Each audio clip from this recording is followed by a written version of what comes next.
You can support this show at patreon.com/ASA podcasting. You can get behind him and just start blasting, you know? The wasteland is a post-apocalyptic mess as the sole survivor wanders out, about to see the rest. Nuclear explosions sending out the gamma rays from deep within the core, frozen atomic waste. From deep within the core, frozen atomic waste. Hello and welcome to the 392nd edition of the Fallout Feed. I am Andrew, joined by a flock of my favorite fantastic Fallout folks. Tonight, we have Jess. What's up, Jess? Hey, Andrew. Greets, everybody. And Ray. What's up, Ray? Hello, hello. And our returning special guest for this week, we have Nino. What's up, Alex? How's it going, buddy? Thanks for coming back. It's time to spin the wheel. Oh, no. Make it stop. Sounds like somebody's played a little too much Nuka World. He's been running the gambit of it. So what? We got a couple new events and a whole bunch of new stuff to look at in the Atomic Shop and some new plans and some new games. And so I need you guys to explain everything that's happening with this new update to me because I've just been busting. Oh, God. New season, you guys. Condolences to all your scorecations. I apologize, sorry everyone has to get back to that grindstone, the chore board, boo.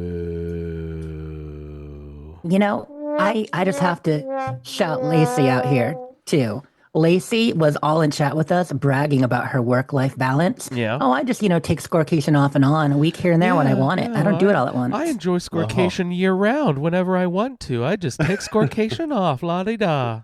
Way to be mentally in a good place. Thank you for that. We're not to be so obsessed with a stupid video game that you can't let yourself enjoy it and have fun, but out of requirement, you must play every day. It's got its hooks in you. It's got its hooks in you. Well, at first glance, it looks like I'm on scorecation now. Attaboy, you just shouldn't even log in all season, right? Just stay. Just stay on scorecation, man, right? Yeah. Oh, wait, we got a stream. You're probably going to earn a little XP when we stream. I'm sorry. Yeah. Well, the thing is that when you just naturally get them, doing whatever you're already doing anyway, then you're still on scorecation. But how often does that happen? I know that Will always said, well, I get plenty of, just playing what I do. But I never, if I'm just playing, I'm never like running across 3 of those honey beasts, like those are like scattered all about the goddamn map. Today, I sent a message into the group. Today's fucking dailies, I was like, oh man, couldn't agree with you more, bud. I don't know. What bugged you today, Alex, about those dailies? The beasts really bugged me. I don't know why. That got under my goddamn skin. Oh, I was like, why? I know. I only know a couple locations for them, and they're not always guaranteed. No. So I got it done, but that's, pure determination. And I didn't even know. I had to, like, Google it and be like, where are the fucking goddamn honeybees? And there's like, oh, well, if you go up to Freddy's Fears, northeast, there's a cave dug out That's into the little place. place. And there's a little, sometimes they're there. Good luck. And I'm like, oh, fuck. I'm going to have to go server hop 15 times. And no, they were there right the first time I showed up, but there were only 2, so I had to hop, and they were there again, but they were scorched this time, so ended up getting them. But like seriously though, if Fashnacht is not going on, it's inappropriate for you to demand that I get the fucking honeybees, man. Or prime cuts. Yeah, prime cuts. Yeah. Yeah, something like that. They have some audacity, all right. They're rare creatures. I mean, Irrational Fear has a lot, but that's you don't always run into that event. That thing never spawns. That was the thing when we were doing I don't remember what season it was, side quests for 76 or something, season events for 76, we added it on. Like, I think one person got that thing to spark the whole damn season. It's better now than it was, but like that thing used to never fucking spark. Jump? What's the word? Proc? Ugh. Yeah, spawn. Pop up. Spawn. There you go. Something. That's the one. All right, you guys. On the show tonight, of course, we're going to talk a little bit about our gameplay, and also we've got the update out. I assume we'll do lots of good chatting about all the new Nuka World on tour update, a little bit of the weekly and daily challenges we've all been enjoying. We got some feedback from listener Lou. Thanks a lot, Lou. Oh, and Lou, I just wanted to say from the bottom of my heart, and Mo wants to send out a congratulations to you as well. Scorecation! Good job, Lou. Just under the bug, and I think didn't Lacey also make it just like right under the thing? Didn't she make the end? Or was she being She and a facetious? couple others were close. She might have been I don't know. facetious. She might have been rubbing it in like, oh yeah, I got the end of scorecation because I don't care. You know, like what I mean. She's just saying how above the game she is and rubbing it into Andrew's skin. I know what you're doing, Lacey. So congratulations to Lou. All right. Iguana Bits. There's a little bit of a merger block there, Jess. I saw on the news. I was like, what the hell's going on here? Xbox is getting their merger with Activision on put on hold, it looks like. It's true. So we'll get into some stuff on the show tonight. Thanks everyone for hanging out. So let's go ahead and roll into it a little bit. Ray, did you get a chance to play any video games this week? I played a little bit. I've been playing around in Skyrim, trying to get, all the little bits and pieces that the anniversary edition added, and came across a couple of things I hadn't seen before, including a new player home. Oh yeah. That oddly enough doesn't even show up on the map once you find it. How are you supposed to travel back to it? Well, it's right next to a regular location. So when you fast travel to that location, then it's right there. But it had this incredibly cool headpiece that makes you kind of look like a dragon, or some kind of terrifying large fish. Oh, I think I saw someone post that. That thing looked it did look a prehistoric monster. That thing was great. Yeah. So I've been running around with that on. It's pretty hilarious. Is that just like dragon bone something or other? No, I think it's called Bloodworm. The Bloodworm helm or something like that. Is there an actual monster in the game added by? No. Can you fight a bloodworm somewhere? Nope. Ah, that'd be sweet. But yeah, so I've been messing around with that, doing the No Man's Sky expeditions, Right. Getting all the extra loot from that. You said they're slow rolling those out. They're like season 1, then season 2, then yeah, they're doing every 2 weeks. They're rolling. Okay. And so it's there's been 8 so far, 4 last year, 4 this year, and so they're redoing the 4 from this year. So awesome. We're currently in the second round at this point, and had to jump in and check out Nuka World on tour. So I've been playing around with that. Oh, you have? I was about to ask, when's the last time you logged into 70s? But you have checked it out? Yeah, I've done it a couple of times now. The first time I logged in, I didn't really realize that the events were at the top of the hour. I mean, I should have figured since everything seems to be that way now. Yeah, they like that now. But so the first time I logged in, I was on for like 2 minutes, and it popped up the spin the wheel one, and so jumped into that. And then the next time I logged on, with the intent on trying to do another event, I logged in about 10 after, and played for about 15 minutes, and it never popped up, so I jumped out. Mm-hmm. And then I jumped in again a little bit later and did the Tunnel of Love. So those are the 2 that I've done so far.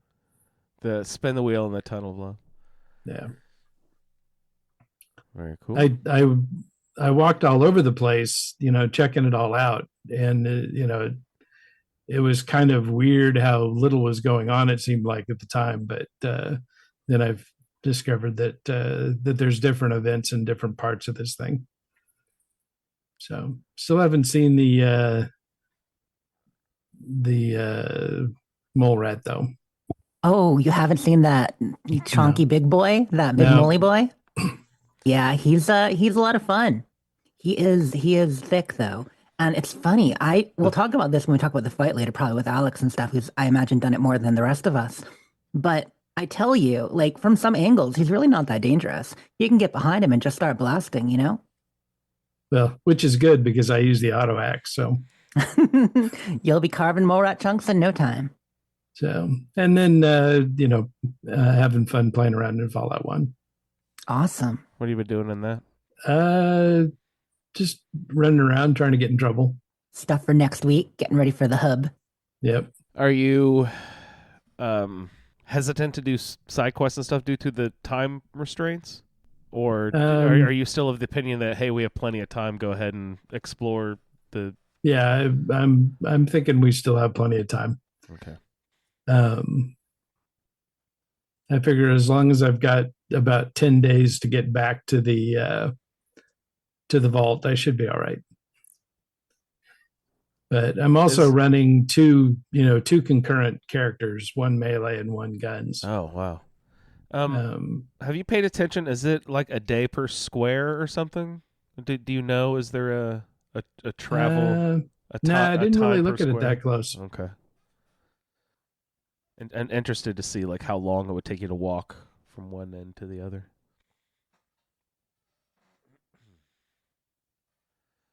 All right. That's about it for me. Anything else? Any Cyberpunk or anything? No, I got Cyberpunk is parked in my Steam account. I uninstalled it. Whoa! So that I could install Valheim. Oh, yeah. Because there was an update to Valheim. So how's that? I'll eventually get back into that. Oh, you haven't popped in yet? No. I know Victor really likes that game. So yeah. Which so I put it in the iguana bits, but I can't wait to talk about it until then. All right, so get in it. What's the up? The only thing that really got me worked up about the Game Awards was the Cyberpunk announcement that Idris Elba is playing the new main character in their DLC. Yeah, that is super cool. I was excited about that too. I was on stream last night and people were popping in off and on talking about the Game Awards, because we started while they were still on. And Jarek came in and said, Idris Elba. I'm like, was it as cool as the Keanu reveal with the whole walkout, you're breathtaking, all that? They're like, no, they just showed the video, but it was still a big deal. Yeah.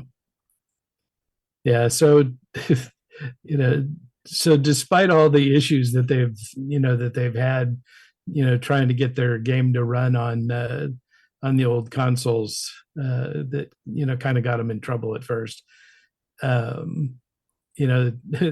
This game has got, not only does it have the cool anime, but they've got Keanu Reeves and now Idris Elba. So yeah, they're kicking ass. They also got me. I installed it last week. Did you? Nice. Yeah, it had to happen. And we were talking about it. Basically, we were talking about the game and how I was going to play when it came next gen, and it did. And then we got the announcement for the new DLC. I'm like, wow. Then Black Friday, big ass sale. So I didn't mention last week, but I had bought it and I ended up installing it this week. Not playing yet. I'm being good. I got too many other things on deck. Well, kind of. Wait till we get to my gameplay. But but it's there. It's there now, looking all pretty. Yeah, it really is. I mean, with all the stuff that they've done, it's a lot of fun, and I've played it so many different ways, and each one of them is super fun. So it it definitely has a lot of replayability to it. So much variety. Have you ever played Cyberpunk, Alex, or did you skip it too? I skipped it. I am interested. Yeah, it's the kind of thing where it just had to get to a good place for a lot of us, and I wasn't sure if you had dove in or not. No, I've heard they've improved it quite a bit. Is that right? Yeah. They've done a lot to. I never had any performance issues when I played it the first time when it came out. So all that kind of stuff just kind of happened around me, but didn't really affect me. But there were a lot of kind of the way that the game played that got, a little tiresome at first. But after the first couple of updates,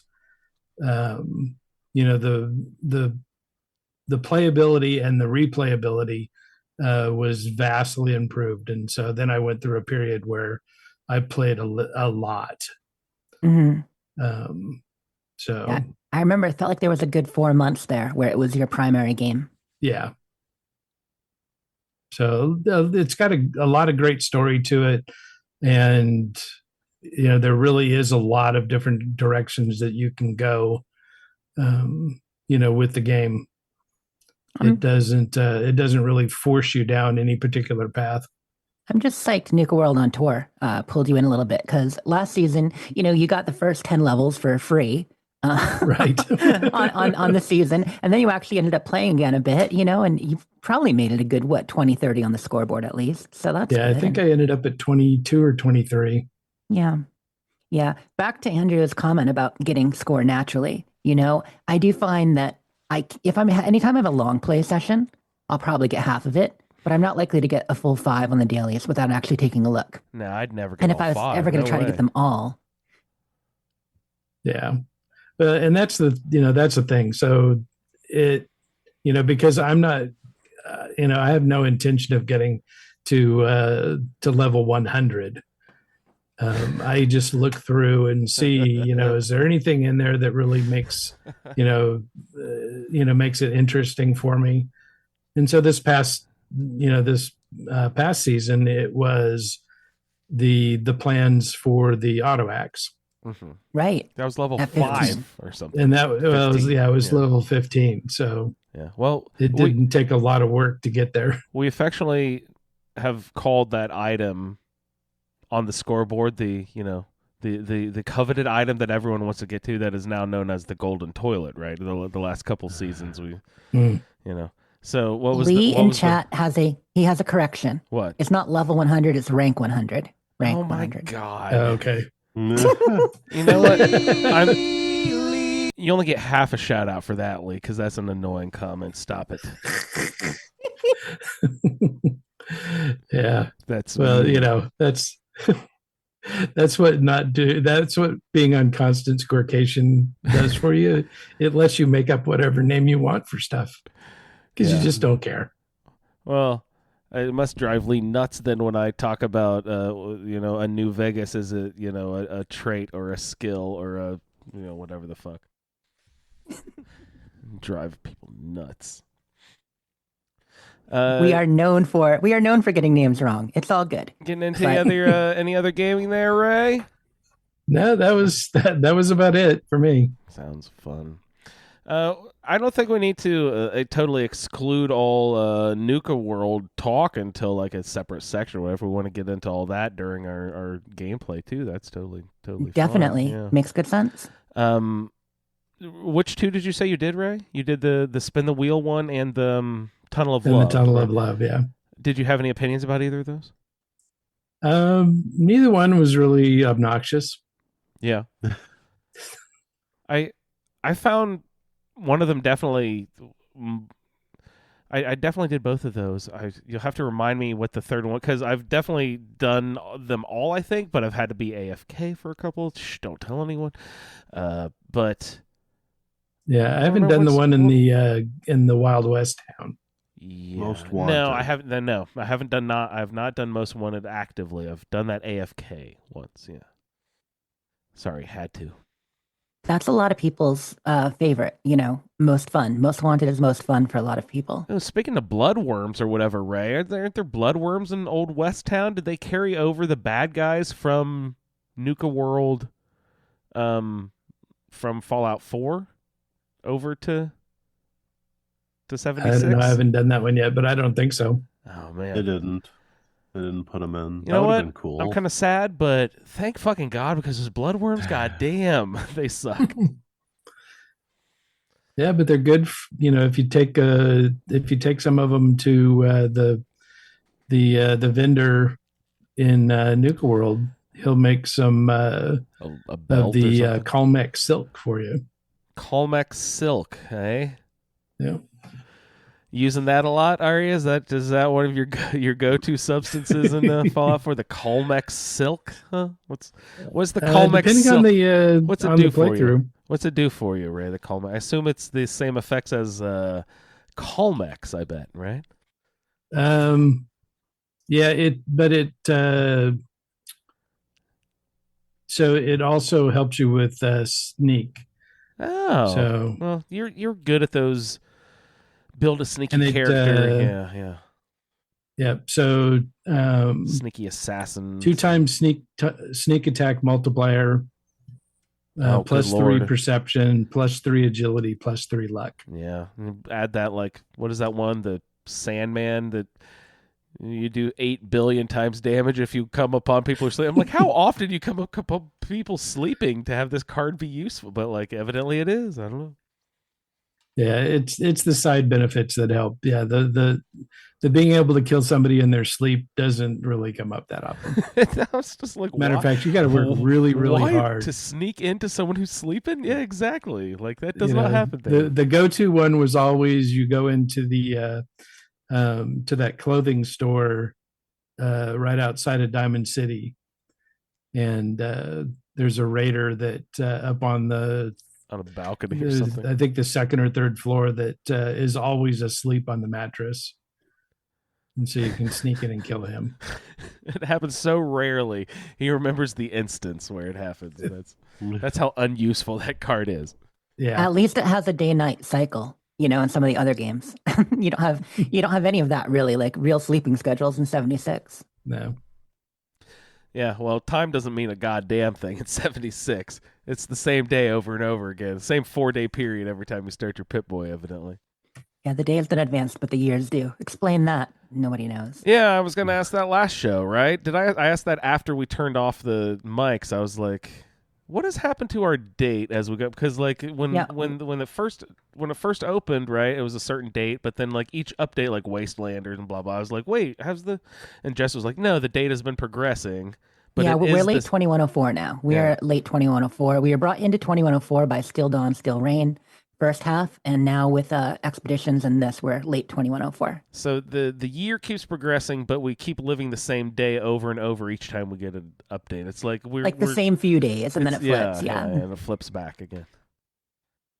Like an extended Groundhog's Day. I mean, kind of logically makes sense with all the respawning, right? I suppose so. But when it comes to Nuka World on tour, like we talked through everything a lot, like a lot last week. At the same time, actually playing it is different than, talking about it ahead. So Tunnel of Love is very pink. I wouldn't have predicted that. Like that is my fave. I really like Tunnel of Love. I think it is adorable. I'm a big fan of Tunnel of Love. That color doesn't appeal to me at all. No. I'm pointing at my office right now. My office is like all pink purple lights. Yeah, you are. Yeah. You are very Technicolor purple. You're in the Tunnel of Love. You are. Now. Look at you. That's great.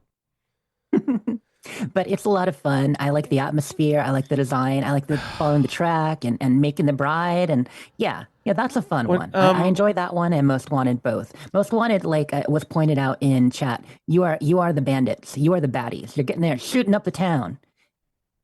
And breaking the safes, stealing stuff, and a great time. So, in the Tunnel of Love, remind me, you have to find buckets of robot parts, I believe, is one of the, 0 of 6 buckets sitting around somewhere. Is there something else to find, too? I know you have to repair... The heart lights. Heart lights. Do you turn them on or off or something? What do you do? What are the heart lights? I forget that part. You just repair them. They're missing from fixtures. You find little hearts around, and you put them in the missing spots. I only ran this one once, hearts. But it was adorable. And some of the tracks are like bent up, and you have to like do the like hold A to bend it down. And some of them it just like you tap on and it fixes. So there seems like a couple different kinds of track styles to fix. I'm probably leaving out a part, but there was an adorable ceremony, a little chapel at the end. after fixing, I'm sure that after fixing the tracks there's something else, but God, good Lord, that is just really adorable. That's basically it. Just a lot of buckets of robot parts, and then you get to it, and you get a cute little robot wedding, and it is, yeah, it's a really nice scene. Great place for a photo opportunity too. It's great. Did you do Spin the Wheel too, Jess? I didn't get a chance to. Okay. My confession when it comes to gameplay in Nuka World and Tour, I mean, I had 2 nights in. I mean, it just came out Thursday, so we've only had it 3 days. I shouldn't feel too guilty. Of course not. But at the same time, Tuesday night, we had a stream, and so I was in with people doing that. And then afterward, I played for a good hour and a half, 2 hours. But that was like my biggest chunk of play. Yeah. I was in there with Sully and a number of friends for maybe 2 hours. And then besides that, I've just logged in a couple times for photos and to talk to the NPCs and, learn all that stuff. Well, my big thing, Jess, was like, this is how you gauge how much I've been able to play recently, the new update recently. The daily challenge today, right, was to, since we're back into Nuka World, we're of course incorporating Nuka Cola into the daily challenges, right? And every day so far, it's been drink 2 of an individual variety of Nuka beverage. And today was Nuka Twist. And I'm like, what the fuck is Nuka Twist? And then I looked in my inventory. I was like, oh, shit, I have a Nuka Twist. Great. Where'd that come from? Okay, cool. So I drank that. And I'm like, all right, I guess it's added with a new update. Okay, let's go to Bubbles.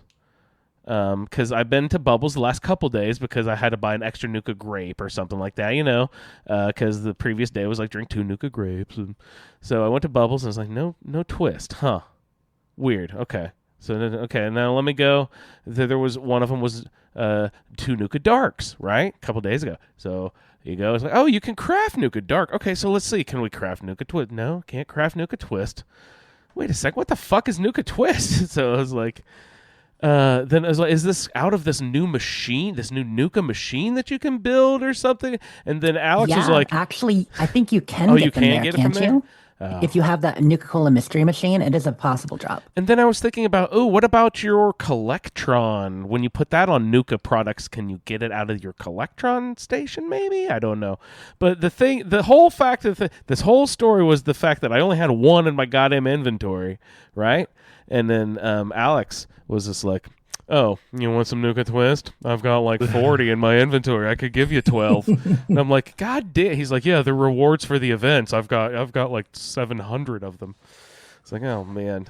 So he was nice and dropped me off a few of the Nuka Twist. But so what's the deal with those? They are only rewards for the new events. That's it. That's where you get them. That's it. I can't craft them. It's the main source. Yeah.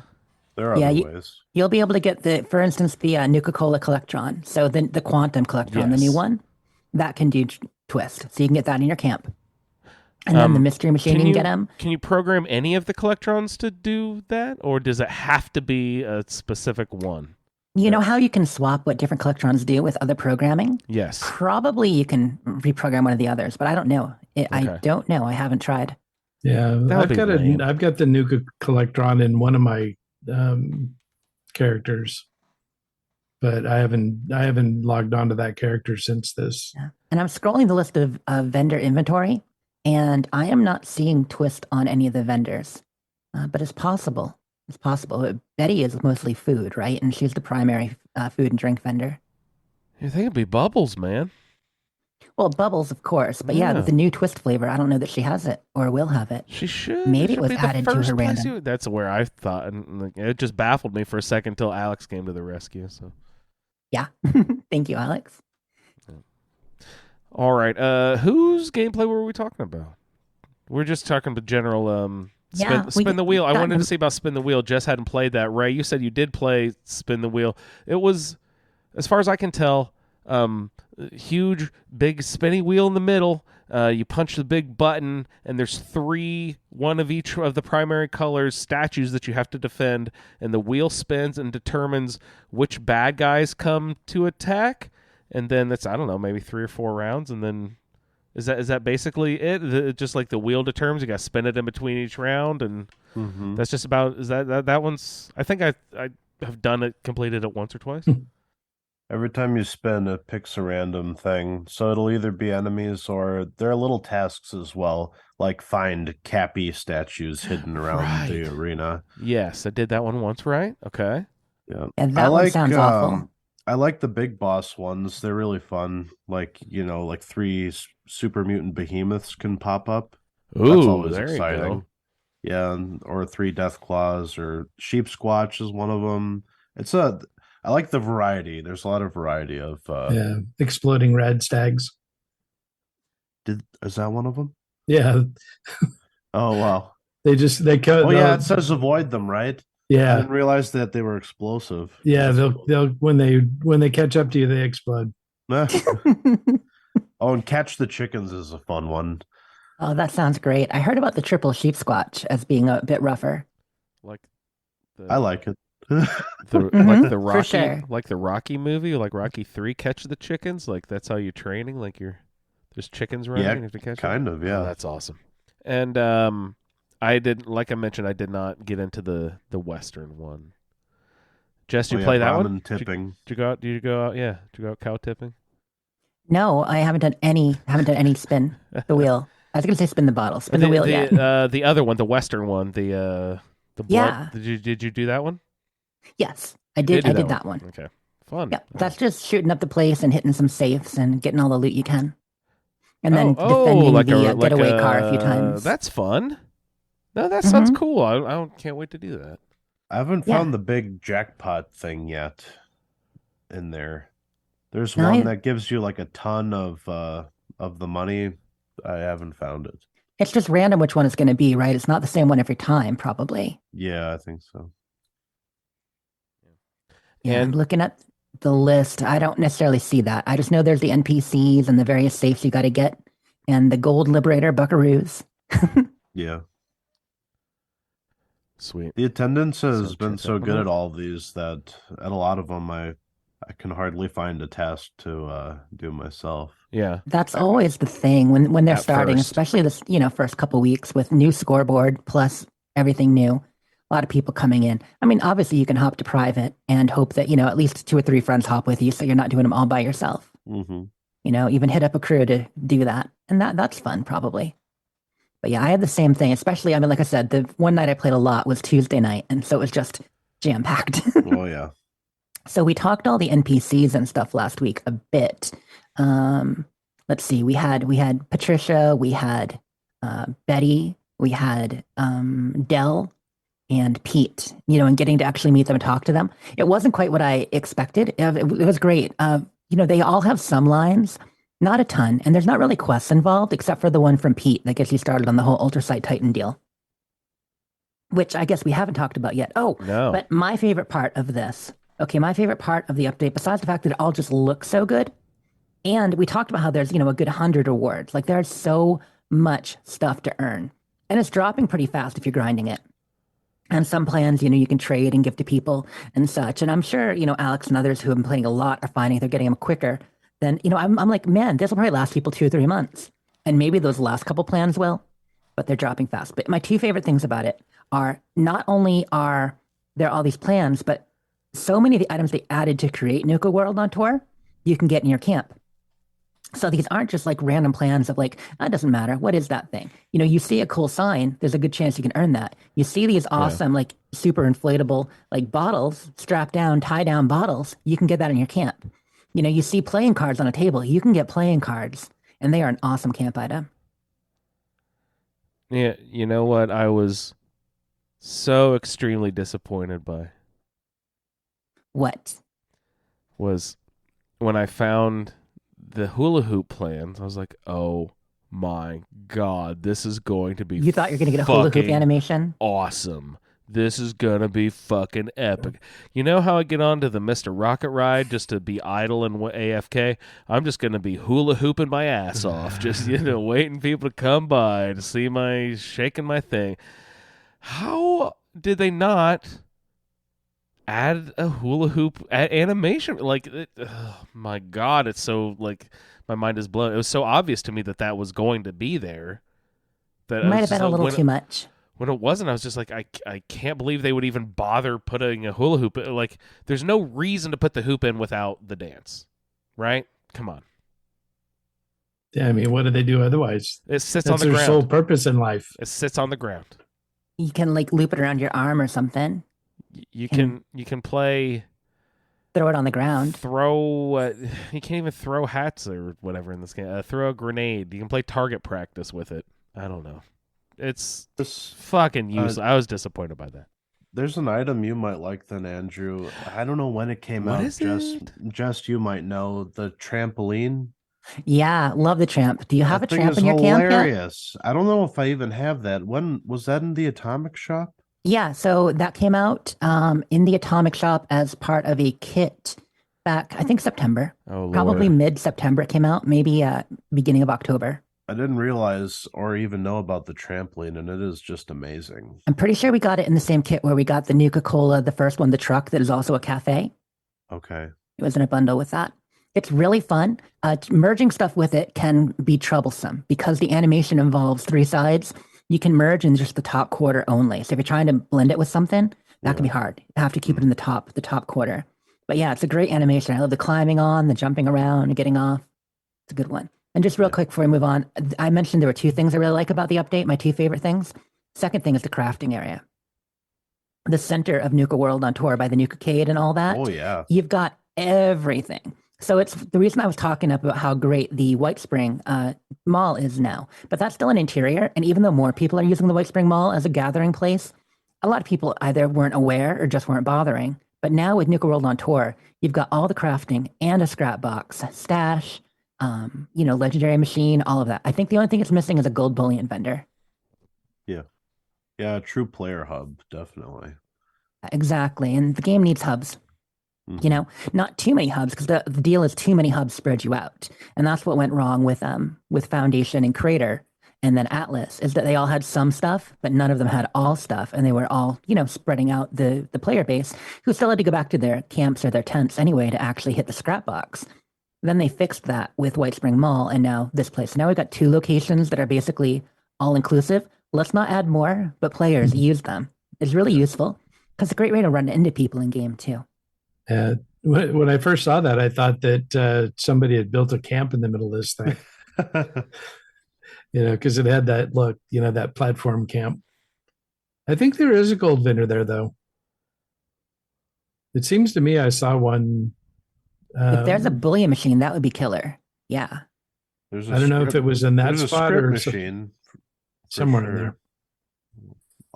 I'll head over and take a look. But yeah, I did see the somebody is partially machine. In game at the moment.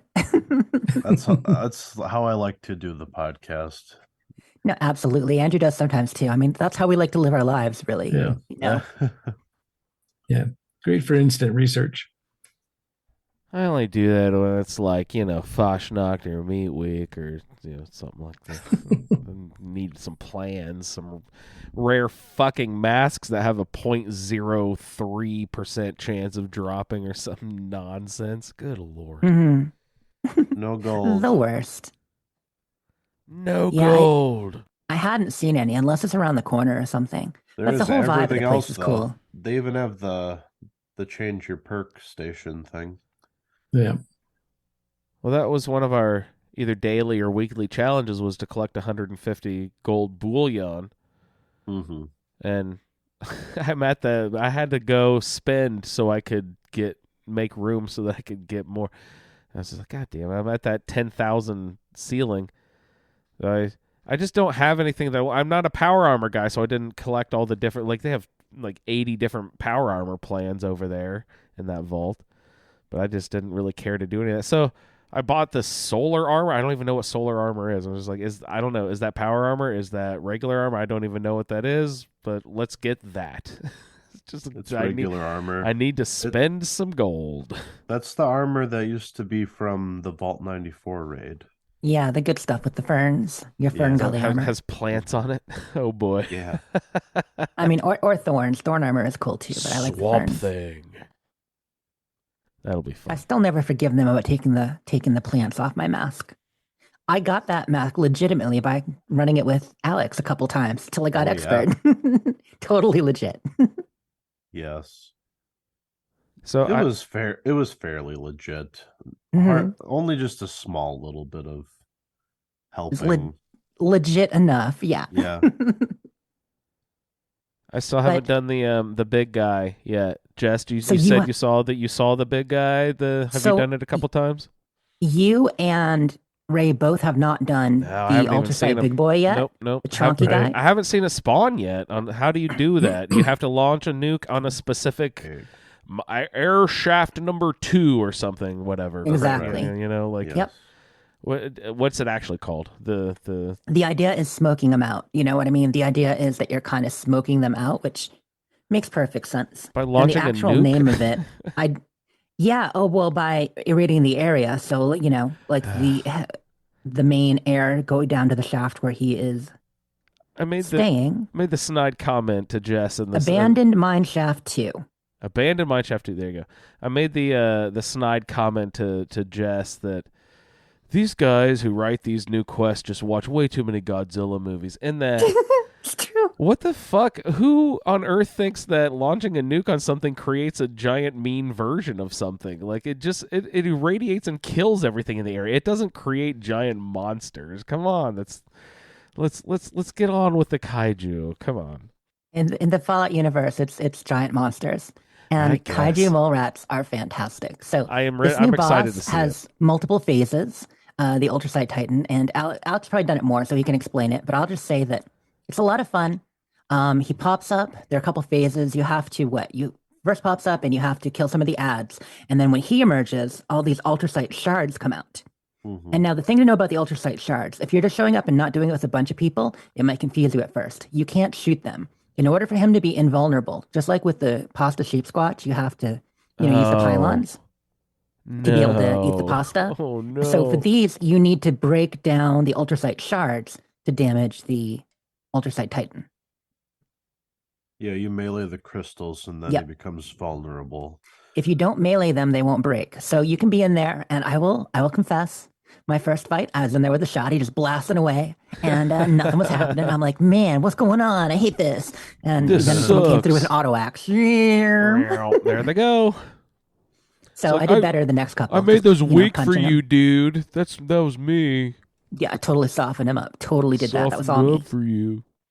But and he has a couple phases. So you got those, you break those. Then you can fight him. You get him down to take off about a third of his health or so, right? Is it a third, probably, Alex? Do you think? Do you know the measurements? Yeah, and then it goes back up a little every time he spawns. So, yeah, I think it's maybe like, yeah, I can't remember the exact. It might even be down to half, technically. Yeah, it might even be down to half. But then he goes back underground and he respawns. There are 3 different areas, so he'll go to the second area, come back up, and you do it all over again. Fight the ads, break the crystals, fight him. Yeah. He throws his hands in the air. He yells at the sky. He slams them down and body blow. Yeah. And it's fun. I've had a lot of people say, oh, this is better than the Queen, or this is better than Earl and stuff. I'm not sure I agree. I mean, I do. I like the setting. I like the feel of it. Yeah, it's easier. He doesn't really move. Yeah. Like, that's the thing that's weird for me. I like kind of when a creature moves around a bit, and I've got to strategize, because I feel like he doesn't do a whole lot of damage to me. I mean, I don't know if you've taken much damage, but I'm in there. Yeah, I can be in his face. He can slam me with a big old chonky paw, and I'm still only losing maybe 20% health at most. Yeah. So he's not taking as much as like the Queen does with a swipe, and certainly not as much as the pasta sheep squatch. He just seems to stagger you a little bit, and yeah, it hasn't killed me. I think I got killed by radiation one time. I must have been standing in the perfect spot for it, because I don't take much radiation there either. So yeah, there are a few cracks to pop up. I mean, that's the thing. When the crystals pop up, it is adding like small little mini fissures. So some spots will be severely irradiated. So there are things to watch. Yeah. And the fun part is not just the overall atmosphere, the environment, and the creature, but all the ads. It does spawn a whole lot of mole miners. Oh yeah. And mole rats. And ultramites. People are just going nuts killing those things so fast right now. Yeah, it's a little bit quick. That's just it. So the ones I've done have all been just really, really quick. Yeah. Also, interesting fact, we talked the other week or two ago about Gauss versus ballistic and different weapons, and my ballistics definitely do better damage against him than energy weapons. I found that weird. The Gauss will, my Gauss shotgun will show 500. My quad double barrel will show like 320, 350. And yet when I hit him, I'm doing more damage overall with the quad double barrel than I am the Gauss. No idea why. It's so weird. But I mean, the way that those damage numbers work, we've talked about it before anyway. Sometimes like I'll see a whole bunch of I'll see 12 or 15 like number 7s. Another time I'll just get like one big 48. You never know what you're going to see. And I know that's a mix of the explosive damage and the regular damage and the way it adds. But basically you do the 3 waves of that with the Titan and then you're done. Eventually he dies. He just falls over. Ugh. They love the named weapons as rewards to tied specific events these days. They did that with the 3 update, the previous update. The one where you have to defend the emitter and blah blah blah. All those each you had, but now we're getting 3 different named weapons. It seems I don't know what they are, but like. At first I was like, ooh, cool. But the Tunnel of Love one seemed to be like a bow that actually seemed pretty effective. I was like, ooh, I might actually try to use this and run around with that. Word of warning from Marigold's Ahead. As our resident bow expert, she's like, oh man, I hope people don't think bows suck after using this. There are 2 issues with the bow. Oh no, that's too bad. The first issue is that it can't be modded for sights, which reduces the range by 1/3. And one of the things that makes bows so powerful is the range. The fact that it's going to do seriously almost full damage at 200 yards or 200 meters, however they measure it, compared to a lot of guns that have severe drop off. And so it's that drop off that makes the bow partly powerful. Then there was something else she said that I don't remember, but there were 2 things that she didn't love about it. Yeah. Well, at the same time, it will keep the fire effect if you mod it with different types of arrows. So, for instance, if you have cryo arrows or maybe explosive arrows, you can use those with it and get a double effect. Double effect. Which could be good. She hasn't played with it much yet. This is probably as close as we'll get to the 4-star legendaries, don't you think? They'll never allow it. Yeah. Those are fixers. Yep. They only put those other 2 stars on there to just fuck with us.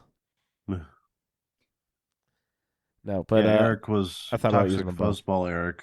Yeah. He was telling me about the sight thing as well with the bow because he likes the bows too. Yeah, he's really gone all in on those. What if you are just terrible with guns and never use sights? It would never occur to me to put a sight on a bow anyhow. So that probably wouldn't affect me when I play with that bow then. So therefore that bow would probably be kick-ass, right? That's my philosophy, huh? I'm sticking to it, right? That's fair. Yeah. You just have to get in close.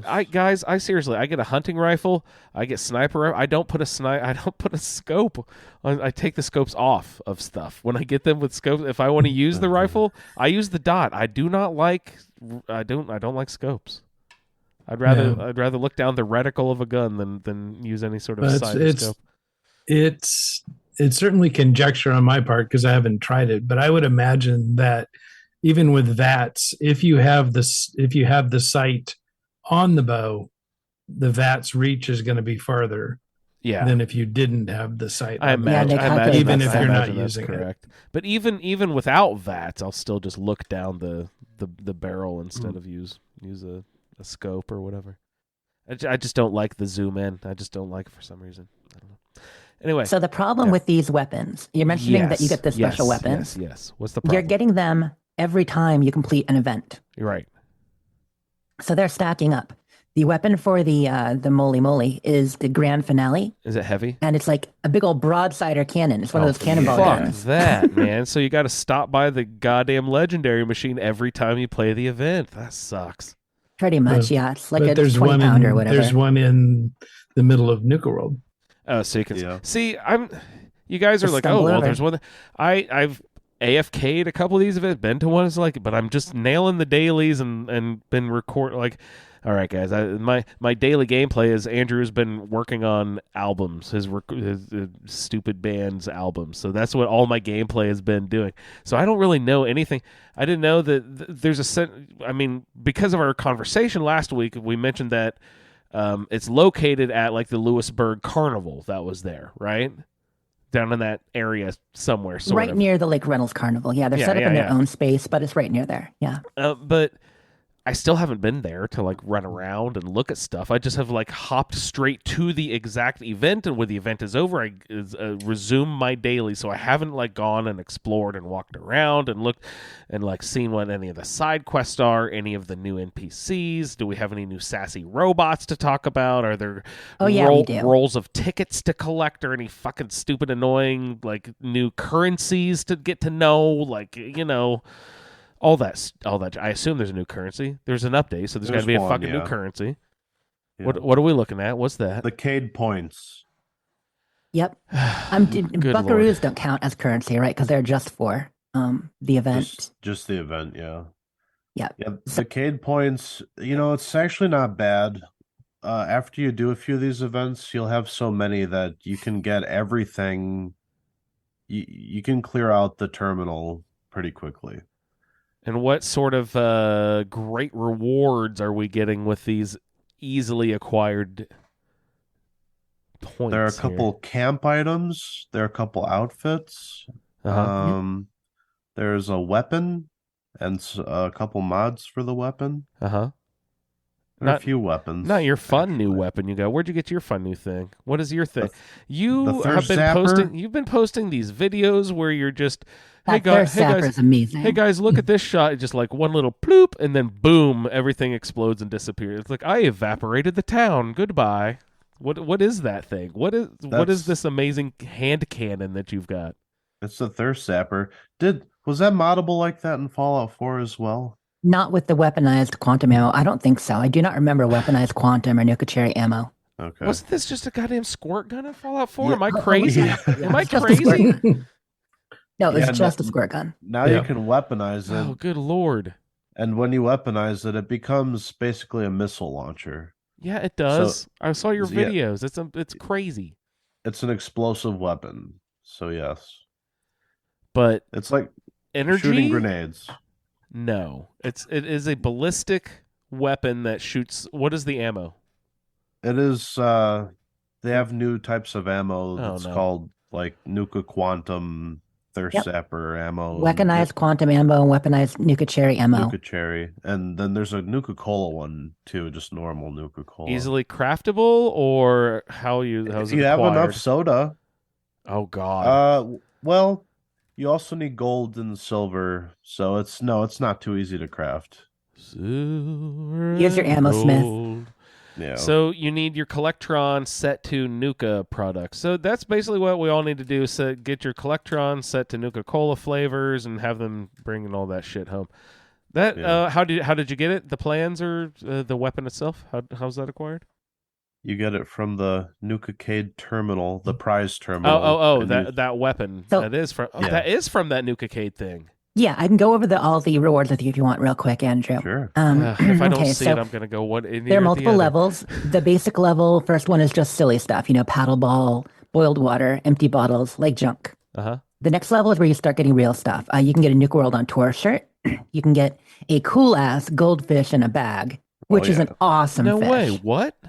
Mm-hmm. Can you put that in your camp or something? What is that? Yeah, you can. Yeah, it's floor decor. No way. Are you kidding me? It's great. You can get a snow globe, like Mr. House would love it. Mr. House style snow globe. Get a commie whacker. At level 3, you can get the thirst zapper, so the squirt gun we're talking about. You can get a jumpsuit, and that's where you can get your weaponized ammo.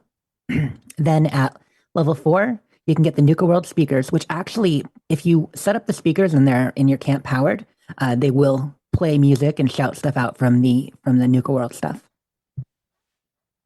That's amazing. You can also get the Nuka-Lele plan, which if you haven't seen the Nuka-Lele yet, it's so cool. Quantum Nuka-Lele, red Nuka-Lele. You sit down, you play music. It's way better than the guitar. I love it. Then you get play Tiptoe Through the Tulips. No, but you can pretend. Tiny Tim reference. Yeah, you know what? Cappy singing Tiptoe Through the Tulips is a new thing I need. Speaking Oh of my like goodness. falsetto characters. Let's see. What the weaponized ammo is on that level, and then on the top level, you can actually build the Nukacade machines in your own camp. So the Bandit Roundup, Bottle Blaster, Nuka Zapper, Whack-A-Kami, and higher level weaponized Nuka-Cola are all at the top level. When invading, not invading, but overtaking a workshop that someone had recently abandoned, I saw a new Nuka-Cola machine thing. What is that? Does that make sense? That's probably the mystery machine you're talking about. It looks kind of like a cola bottle, but it's a machine. Yeah. What is that? That's, what is that? That's the Nuka mystery machine we were talking about earlier. Okay, and it can... I gave it 5, 10, 15 caps something, and it gave me just a regular Nuka-Cola. Could I get a twist or an orange or a grape and that sort of stuff? That's the whole point? Okay. The most likely drop rate are regular or twist. So twist is the most popular drop out of here along with regular. Nice. And how is that acquired? Is that a scoreboard item? Was that a plan? What is that?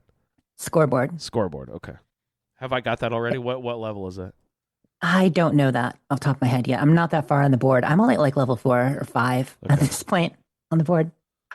Sweet. I know we looked ahead a few weeks ago. It might be 10. Mm-hmm. Level Sweet. 10. I'll look that up. Because if you get the Nukatron, the Collectron, doing Nuka-Cola products, 13. and you have that machine beside it, you have a good chance of getting the flavors you need for the daily challenge. And that'll be done this week probably, right? They'll stop doing the drink 2 flavors of different Nuka-Cola on your daily challenge. That's my only concern about this. You think 2 weeks of that? And you were saying, Jess, too, the dailies, the 5 of a row of the doing the daily to get the miniatures. My muffin humping son of a gun. What is okay? You guys know how I feel about 5 a week anything.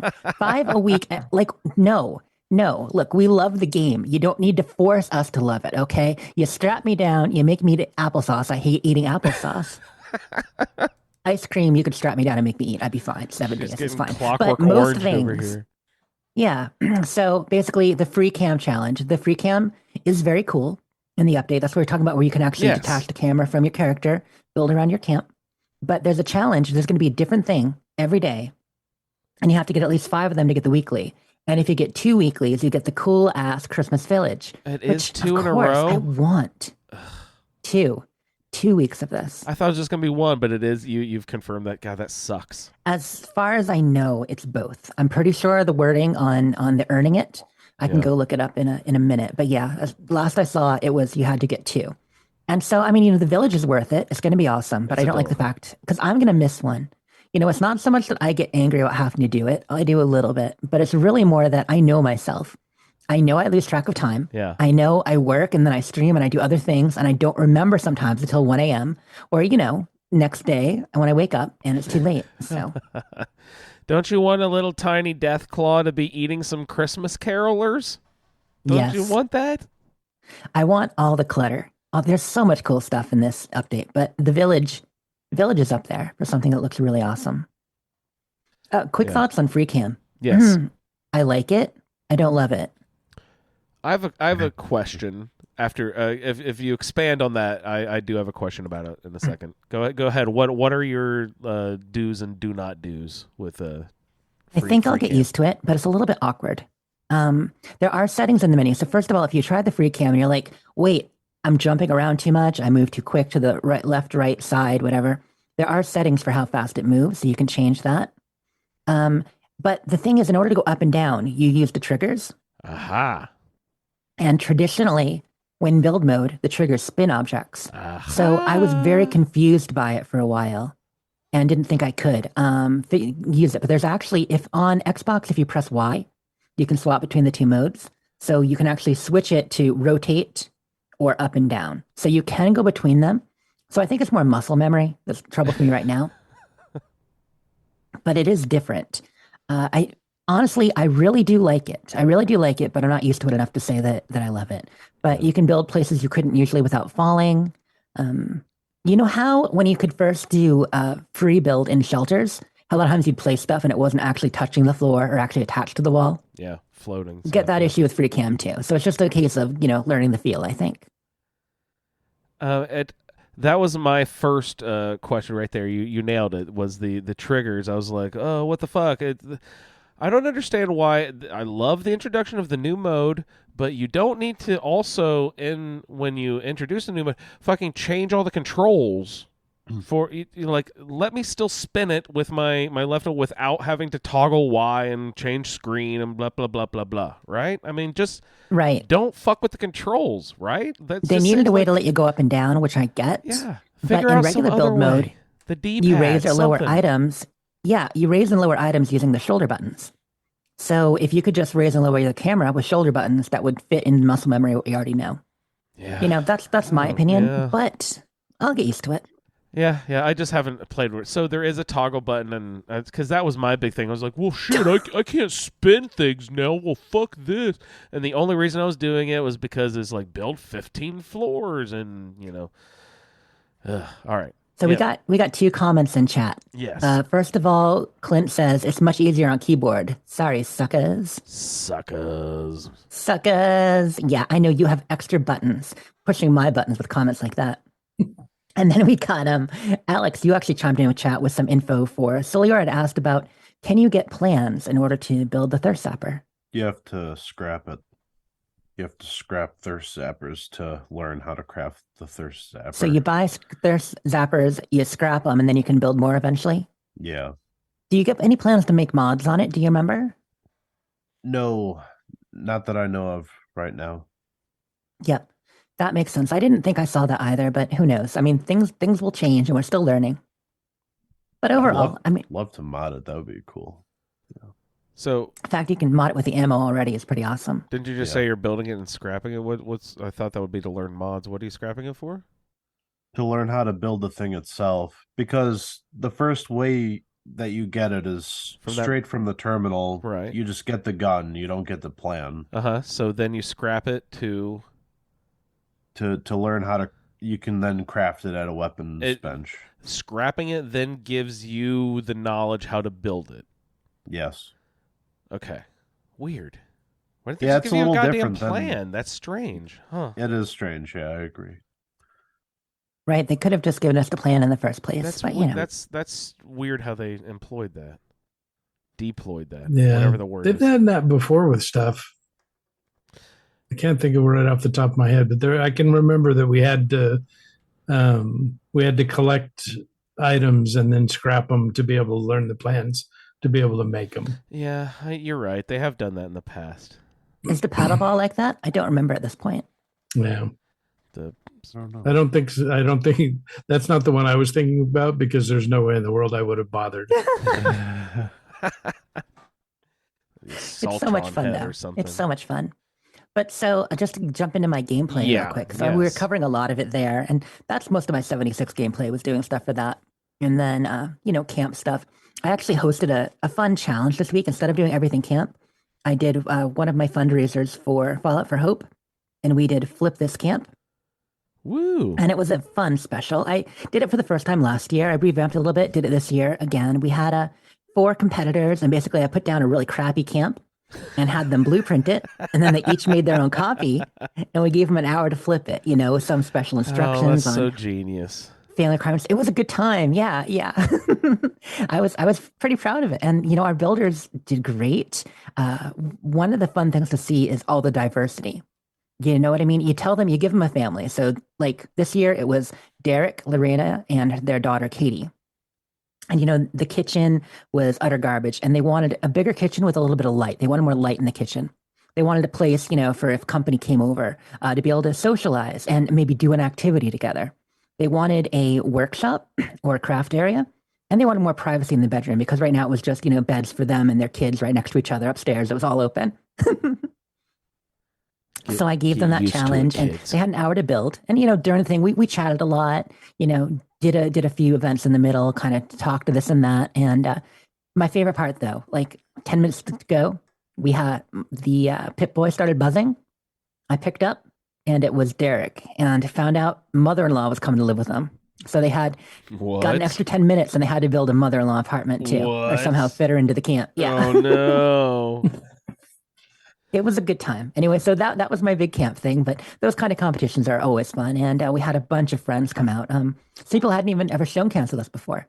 We had Wahui, Goddess Nerd, Kaiju Kittens, and Plorg Plorg all came out to build. Wow. Yeah. Well, that sounds awesome. Congrats. Rux and I hosted. It was fun. So that and the events were most of my gameplay, hitting the scoreboard. Only level 4 or 5. I think 4. If I hit 5, I'd remember because I'd get something good. Sweet. Hey, also I played a lot last weekend.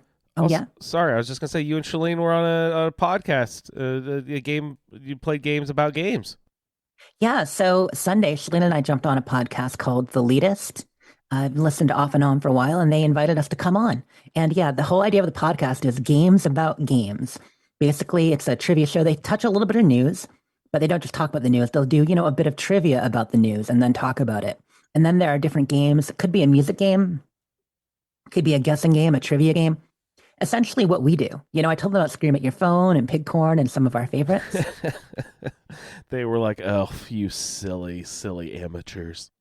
No, they took notes. They thought Pigcorn sounded awesome. I didn't tell them how hard it could be. Don't you dare steal my Pigcorn. If they call it Pigcorn, though, how perfect would that be? We worked so hard developing this game. Pigcorn? Exactly. But yeah, so Shalene and I were on that, and we talked about, some of our products, what we do. And they made it a special Fallout-themed episode, so we got to discuss Fallout some as well, because obviously, Shalene and I. But it was episode 76 of their show, which, true secret here, you guys, they didn't even realize. Like, we recorded the show, and I'm like, wait, this is episode 76? Total coincidence. Nuh-uh. I cannot believe that. Yeah, the host was like, best thing we've ever done unintentionally. So they put the 76 logo on the cover and everything. Yeah, that's hilarious. Serendipity. Yep. But that was a lot of fun. And I did get in and I did play Saturday too, but that was just a gato night, hanging out and getting crazy with the gatos, just doing this and that. Seriously, that serendipity shit, that's fucking coincidence, but God damn, that just isn't that a good one? There's something in the fucking universe for that to happen, Jeez, that's just crazy. It's kind of cosmic, and it's funny because we first talked about doing this back in October, and we're like, well, okay, the next day it doesn't work for me, and so we all worked it out, and we're like, okay, let's pick a date. And Jess is like, Shalene and I were both available. We got to push this off until episode 76, so we got to count that out, right? There was absolutely no thought about that. Yeah, it was the funniest thing.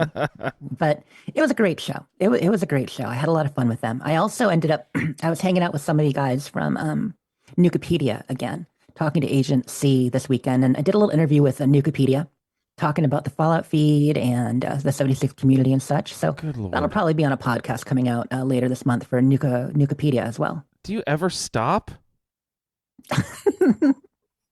I get talking with people and things happen. It's a lot of fun. I talk to him and maybe we could have him on the show sometime. That would be great. You could just go. Just let's do it. Work it, Jess. She's doing the circuit. We got a network for the feed, Work it for the circuit. It was awesome. But the reason I didn't play more regular Fallout this week, besides all that stuff, I played an entire game this week. Whoa. What'd you play? There's a game called Citizen Sleeper that I'd been hearing good things about. It's even been in some people's Game of the Year discussion. I mean, the more indie snobs, the hipster gamers have said, oh, Citizen Sleeper, Game of the Year. And so I'm like, well, I don't know. I should check this out. I ended up, like I often do, looking at my Microsoft Word points and, I need to get a couple quick achievements. Oh, Citizen Sleeper's on Game Pass. I should try it. Well, I got my achievements and just kept playing. It was only about... I put in probably 15 hours, and I think you really only need 10 if you're not being completionist about it. So it's not a long game, but it's a very cool kind of cyberpunk narrative RPG. So like people have heard of Disco Elysium, or a lot of listeners probably have. And the idea of a narrative RPG is that there's still RPG elements. You're creating character, you're leveling up, you're getting skills. In this case, a lot of the battles are done with dice. You're actually rolling dice like classic RPG stuff. But the majority of it is just kind of reading and decision-making, branching stories. So it's a narrative RPG. Really fun. You're playing a sleeper, which is essentially a synth body, a fake android body with a human consciousness uploaded in it. So your actual human body has been sleeping. your consciousness has been digitized and is able to work in different environments and possibly be replicated and stuff. Well, it's not a good life. And so you, as a sleeper, escape. You end up on a space station and you have to establish yourself. It's a fantastic story. Really well done. So if anyone out there feeling a little bit nerdy, want to play something that is more reading than gameplay, but still has a lot of, good choices and you're rolling dice, doing challenges, all that, I highly recommend Citizen Sleeper. Give it a try. Which also, the other thing that's funny about that is it's basically the same idea of Pentiment. Pentiment is also a narrative RPG, but I fell asleep playing that one. And this one, it sucked me in and I played all night, a couple nights in a row. So I don't know. I kind of like Ray sometimes, space will pull you in where apparently medieval monks scrawling in books don't. Medieval monks, right? Yeah, that's Pentiment. And I will try Pentiment. I want to love it. I want to try the story. I tried twice. Both times I fell asleep or, drifted off. Yeah. I mean, it's really beautifully done, but yeah, even the music is, it's definitely sleep-worthy music. Yeah, it's very relaxing. So honestly, if you want to unwind, play this, If your choices to fall asleep are War and Peace or Pentiment, choose Pentiment. Hey, beyond that, by the way, the game's great though. I highly recommend Citizen Sleeper. And I did all of it. I even did all the DLC. So there's gonna be more releasing in a couple months. I'm gonna play that too. It's a great freaking game. Dragon Age Absolution came out yesterday. Dragon Age Absolute. There are That's just the TV too show. Oh, okay. I was about to say there are too many games in this series, but it's not even a game anymore. It's now a TV show. No, that's the TV show. So I haven't had a chance to watch it, but that's happening this weekend for certain. And the Game Awards yesterday, which I missed most of. The only thing notable at the Game Awards is that we did not get a Starfield release date. We did not get a Redfall release date. We did not get anything from Bethesda. We did not get anything from Xbox. It was a total bust for Xbox listeners. But I had a question about you said that there was chatter about Citizen Sleeper possibly Game of the Year stuff with the release of lots of games around November, Black Friday, Christmas shopping season, that sort of stuff.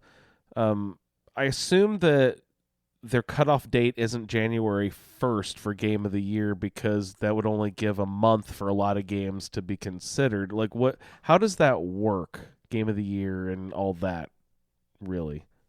That's a point of contention. A lot of outlets have their own way of dealing with it. So the Game Awards are probably, the biggest official awards right now. Game Awards and maybe DICE Awards too, which is for developers specifically.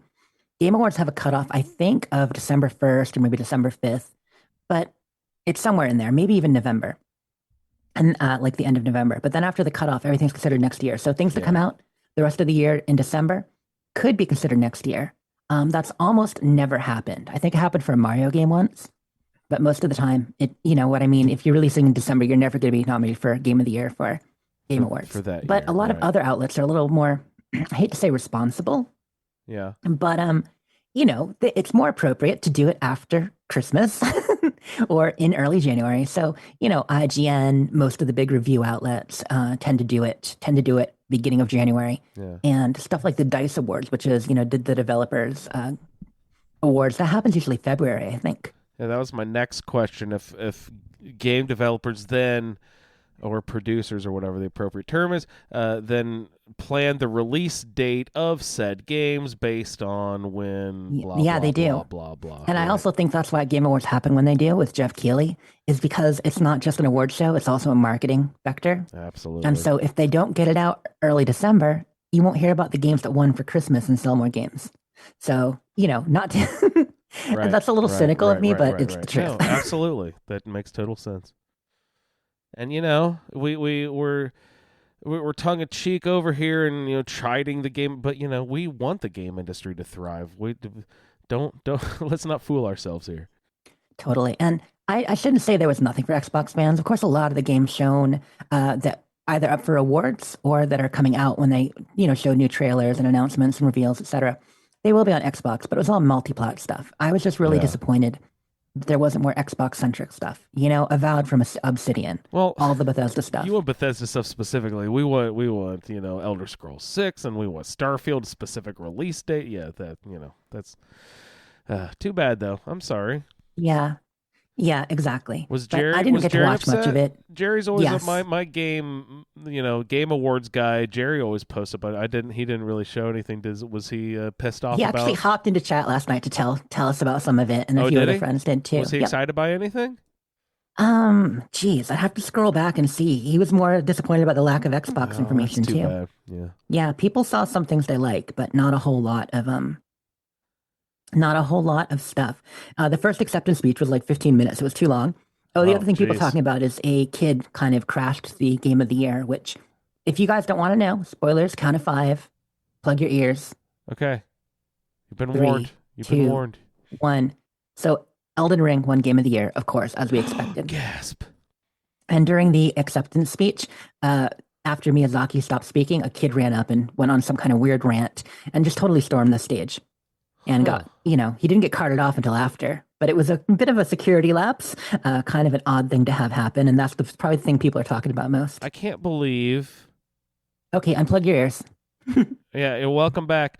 I can't believe that security didn't snatch his ass off as soon as someone didn't realize, that kid's not supposed to have a microphone in front of his face. I cannot believe someone didn't. He got up on the main stage with Miyazaki. His ass. The developers, he got right up in there. He didn't, not only did he not get stopped, he went up to the primary mic that they were speaking at, waited for the guy to finish and stepped in and just started talking. Why didn't the guy be like, who's the, and the security slammed the guy? Like that blows my goddamn mind. That's crazy. Yeah.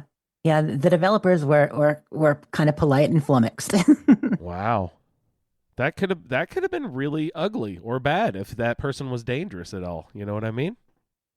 Yeah, it could have been. You could have pulled a Will Smith and slapped somebody. He slapped the shit out of somebody for making an alopecia joke. Yeah, he was a plant. You think? You think, Ray? It was a publicity stunt of some kind? Everybody's talking about the Game Awards. Absolutely, right. You're right. So the Will Smith slap thing, that was also a plant, Ray? That was planned ahead of time? Yeah, completely. Absolutely. It was the most Googled thing this year. If you look at the list, that's so fucking crazy. Yeah, they're still getting mileage out of that. Can you guess number 2? That's the second most Googled topic of the year, everyone. Can you guess? Besides the slap heard around. I'd love to say something like COVID vaccine or something, actually important, but probably not. Of course not. Are you crazy? Wait.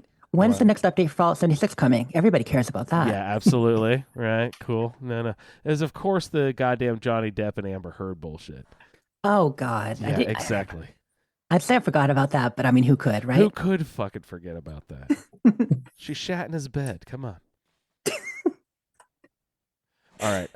Yeah, that's pretty much all my gameplay and my non-gameplay. Sweet. Alex, did you get a chance to play much video games this week, sir? Actually, here, I had a different question for you. We were recently coming off of Scorecation and such.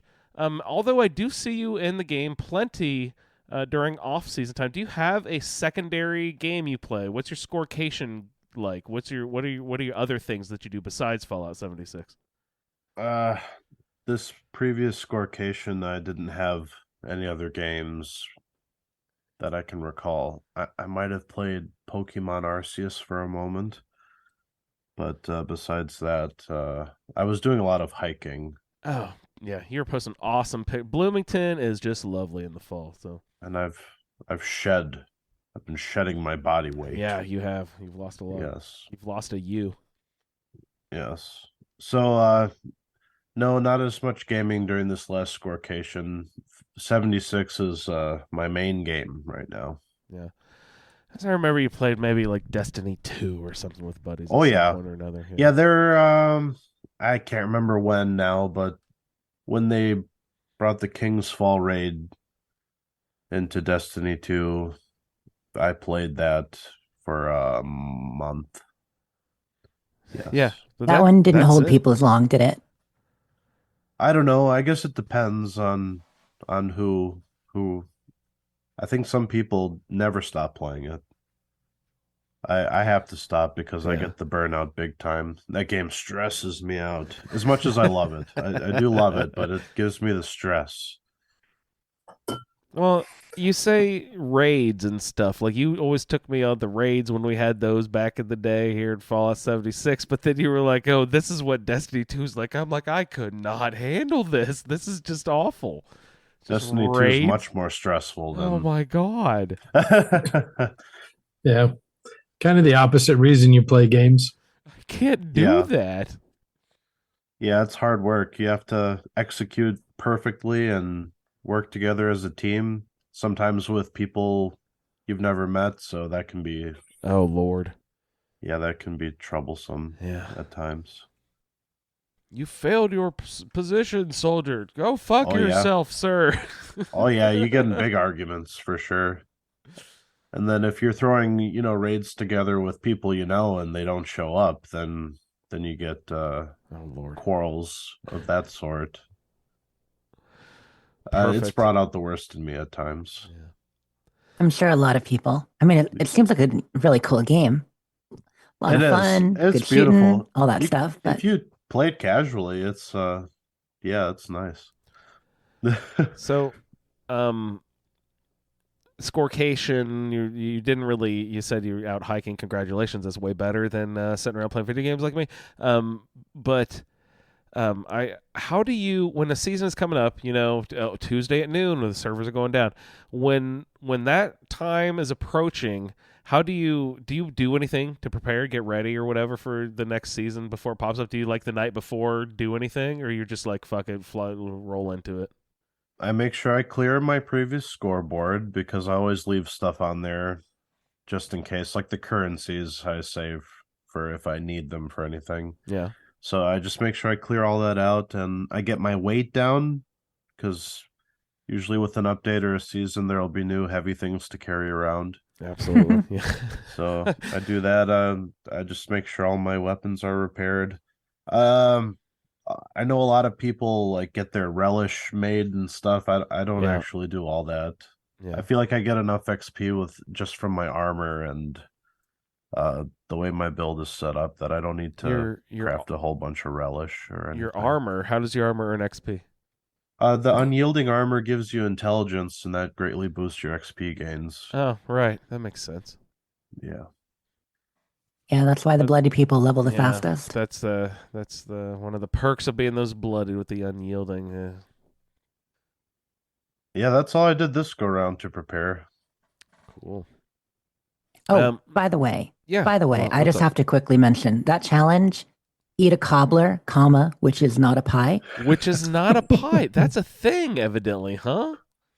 Yeah, so we went beyond just, Discord and chat, and we talked about it on the show, and you guys were all adamant the cobbler was not a pie. Wasteland Baker coming in and agreeing. And I'm like, come on, this is for score, guys. It's a pie.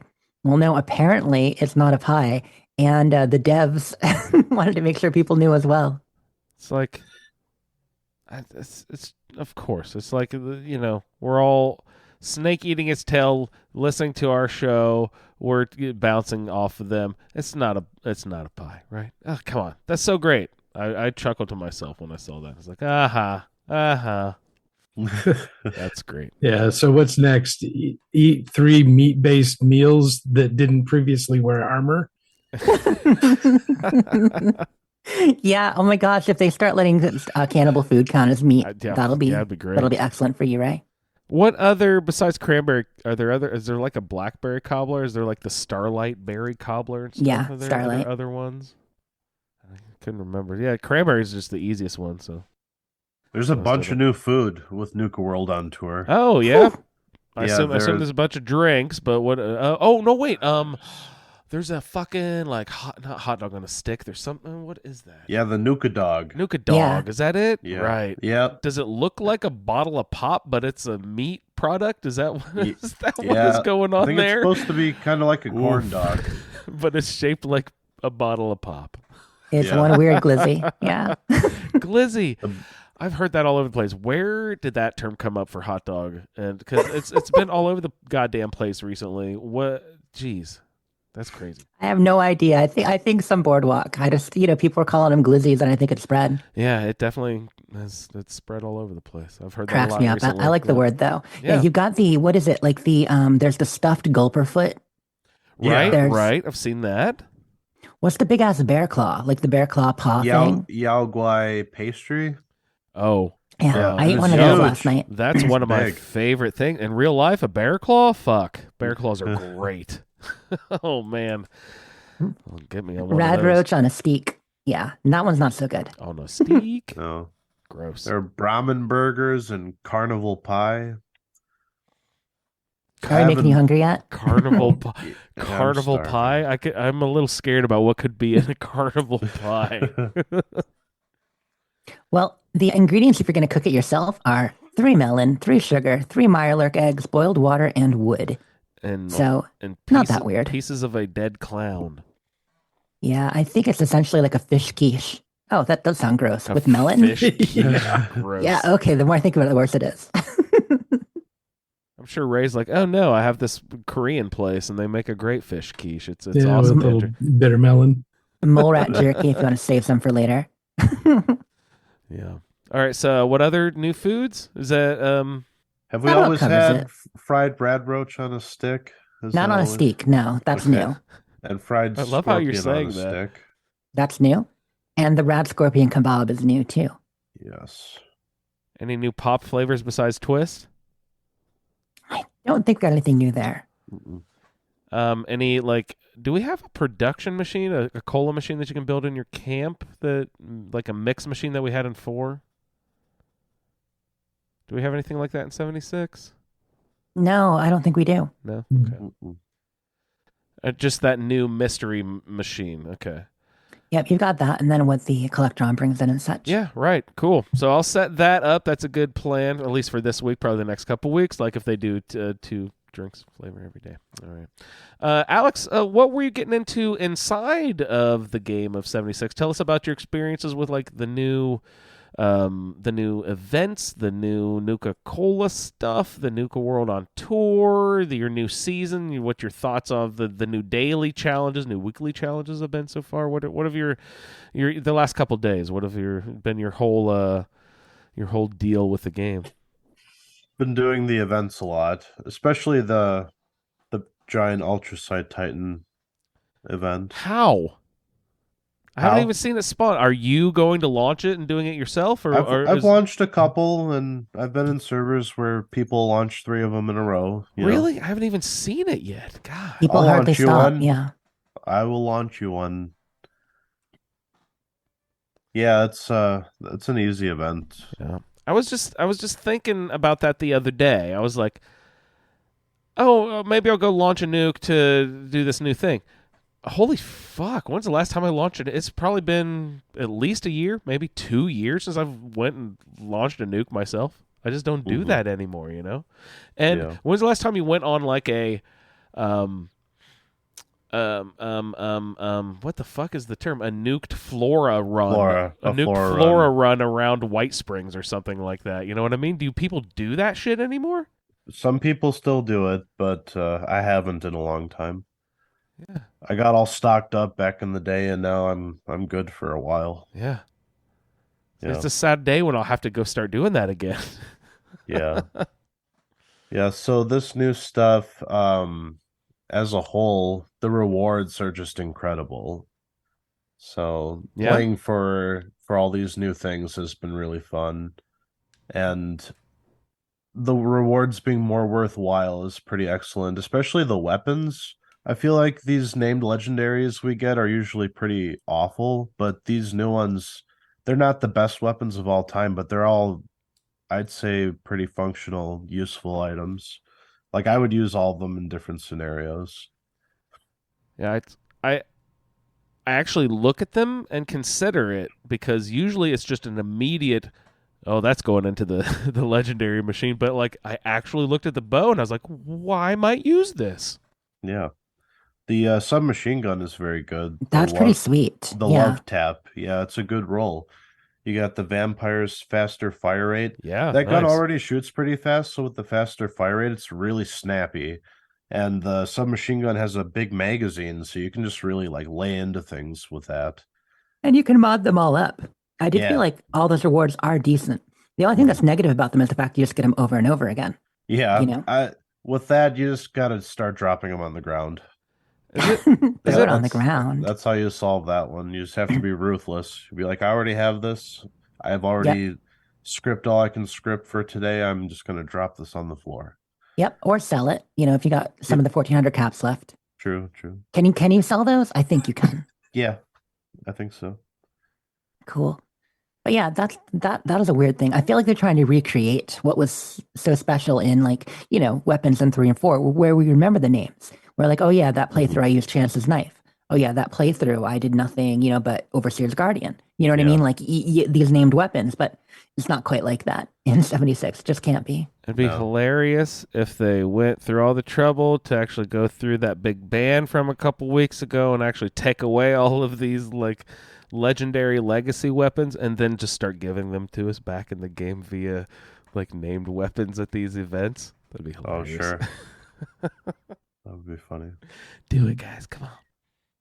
There are another cool thing is if you go around the park, some of these vendors have some of the new plans and outfits for sale just for a few caps, which Really? I think is cool. They haven't added anything like that ever.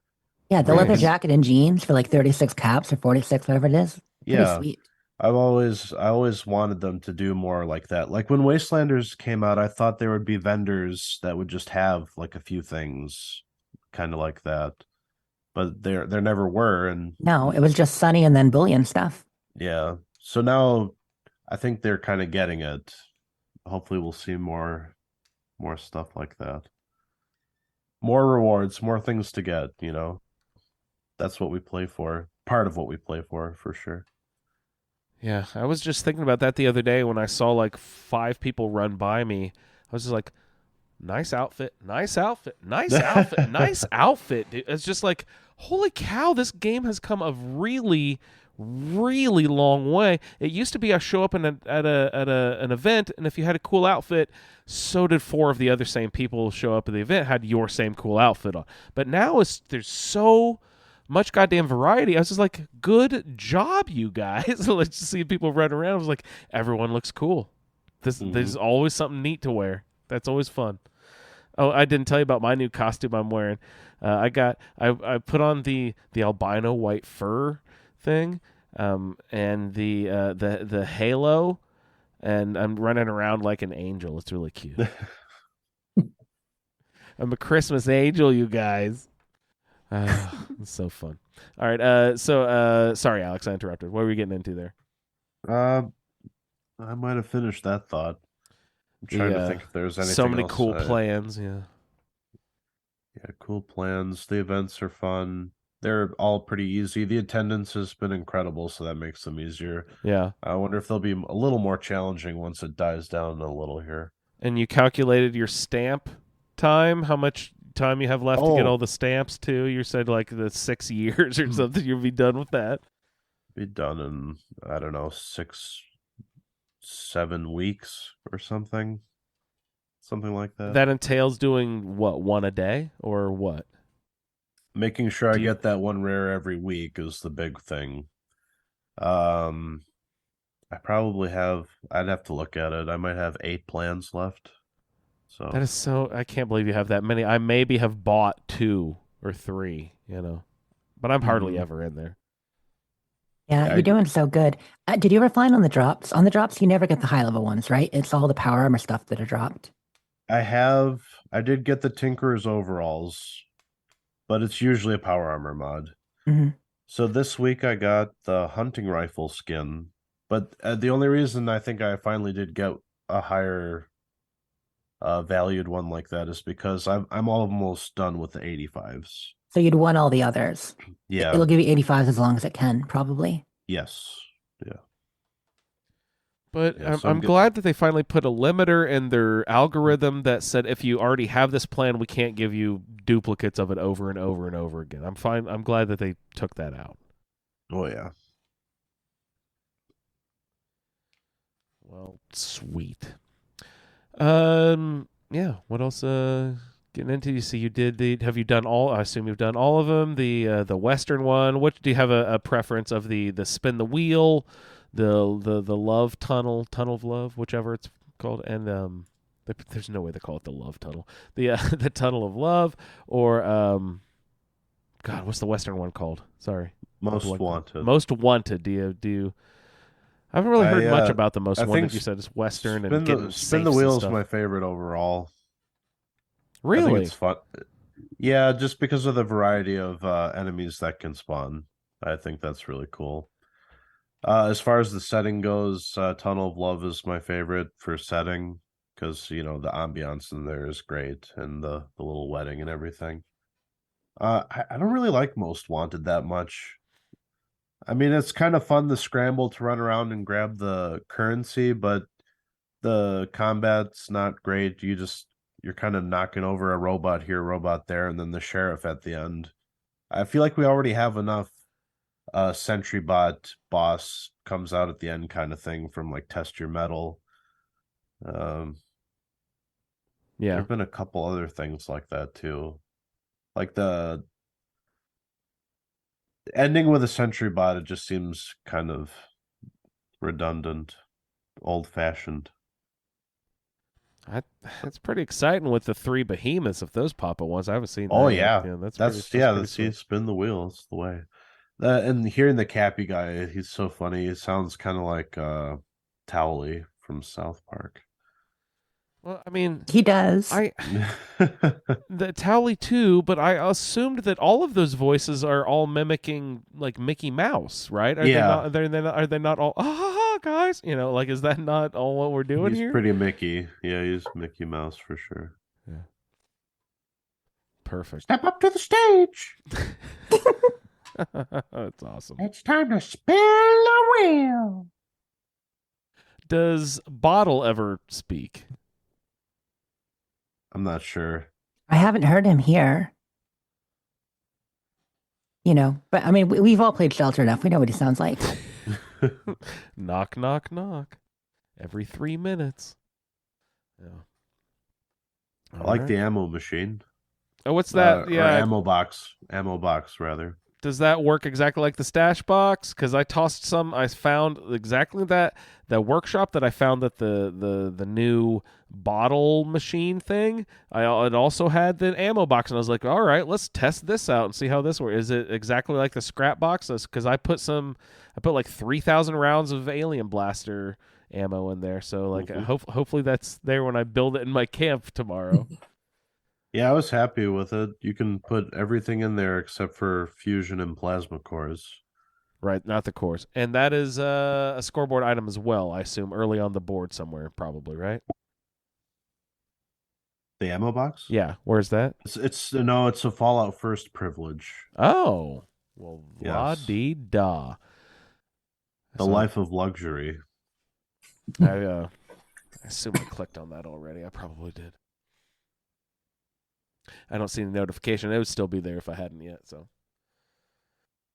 cool. Well, I will build the ammo. That would be stash boxes. Where would that be stored? I think so. Yeah. All right. I will check. It's got to be. I've just been using the one at the Nuka World on tour because there's one of those in the middle too. Well, good Lord, that's great. It has everything. I just need to get out and spread my legs and fly around and look at all the little shops. I need to get down there and look at all the new the setup down there. Sounds pretty fun. Yeah, you probably just want to stretch your legs. Now I want to spread my wings, stretch my legs, spread my legs, and stretch my wings, right? Let's get down there. The arcade games are fun too for what they are. Oh, tell me about those. What is it like? Skee ball and that sort of stuff? Yeah. So there's like whack-a-mole. Is it whack-a-kami? It's whack-a something. Nice. And there's one of those like test your strength, hit the thing with a hammer to hit. And then there's shooting targets, that move across. Okay. And there's one where you have to like shoot a target as fast as you can to try to get a bottle to raise. And I think that one might be actually competitive. It says like waiting for players to join. Yeah, you can. I've played it with a couple people. Yeah. Yep. You only have, it's a very limited time. So you put in your caps and you've got like 8 seconds for someone else to join. But if they all do, you all get in there and you can compete. Yeah. So the first time I showed up there when the update came out, like I go in there and immediately someone's shooting the whack-a-mole with a legacy gun. Thanks. Just exploding it. And we were all like, cheater, he's cheating already. We barely started this thing and he's shooting that you're not supposed to do that. Kick him out of the park. Yeah. That's funny. It's funny to see people shooting the machines in there. It's like that's not how that's meant to be played. Play it right. Yeah, if you don't have a squirt gun, what are you going to do? I mean, I was using a shotgun on that, just switch to my quicker one. Yeah. Right on. Getting into anything else into the game there? Oh boy. Dailies, any of the challenges strike you the first few days here back? Well, it's the same old routine, really. The ones today were obnoxious. But the thing overall that I've been most pissed off about is the fact that the junkyard is not considered to be in the goddamn ash heap. Oh yeah, How and none of these obnoxious public is events that? are counting toward that either. Why? What? Let's I didn't talk even bugs real notice quick. that. Are you kidding me? Let's talk bugs real quick. So there's some small bugs. Yeah, the ash pile quests. They added, do quests in the ash pile specifically to get you to, do Nuka World and tour stuff, and then none of that is counting. Yeah. None of the Nuka World stuff that they're throwing there to make you drag your ass down there to do or counting for a dragging your ass down there. You can still do your fly for? swatter and your load bearing and, all the usual stuff. Grab Beckley Mine Exhibit. I love that workshop. Oh my God. Okay. So I'm happy people are discovering the ash heap because it's my favorite place. But I've always had Beckley Mine Exhibit to myself. Like it's one place I know no one will ever pop in, Right. just to fight you or whatever. So you can build to your heart's content. People have found it again. They're like, oh, what's this over here? Oh, that's a workshop. I'm gonna go take it. Get away from my workshop. So speaking of the ash heap, those giant ultrasight shards now jutting up out of the ground. I went to Welch because the weekly challenge of kill 50 mole miners or some number like that. So I went down to Welch to run around and kill some mole miners. But when I fast traveled in, there was like these 2 huge spikes standing up out of the ground. When you're not in the ultra mega mole battle guy, what is the purpose? You said like during that battle you whack them with a melee weapon and they disappear, and like that's how he's becomes vulnerable.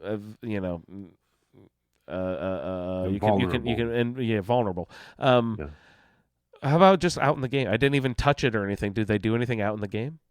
Out in the world? I think they just look cool. I don't know. Okay. It's decorative, yeah. Yeah. Because if you've ever played any of the old Godzilla games for like Wii or anything, they look a lot like the Godzilla spikes that shoot up out of the ground. That you have the energy spikes, you destroy energy spikes, and you gain energy to use your power beam and stuff. So I was like, whoa, look, there's the Godzilla spikes up out of the ground. But I was just like, well, I wonder what that thing is. I should have known that it had something to do with the new update. I was just like, how long has it been since I've been to Welch? What is this thing? like, what is that? But yeah, all right. So you've got those ultramites down there and stuff. Are they all over the ash heap? I know there's the ones near Welsh. There's probably a couple others, but I haven't really explored the last 2 days enough to notice. I just want to mention real quick, free cam is not counting. If you're trying to do the free cam challenges in custom, those aren't counting either. So you have to do the free cam challenges in adventure. And if you use the setting in custom worlds, this one's from Clint directly. Clint says if you have in custom world settings where your weapons don't take damage, that's no longer working. They will take damage. So some of those custom world settings have been a little bit mixed up. Weird. Mm-hmm.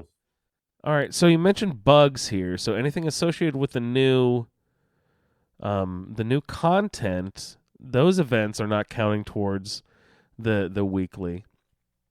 What about this? I don't think this is a bug. I think this is just bad location mapping or something. But the junkyard, that's not a bug. That doesn't count because the Welch, the Berkeley one. Is it Berkeley? What is it called? Beckley.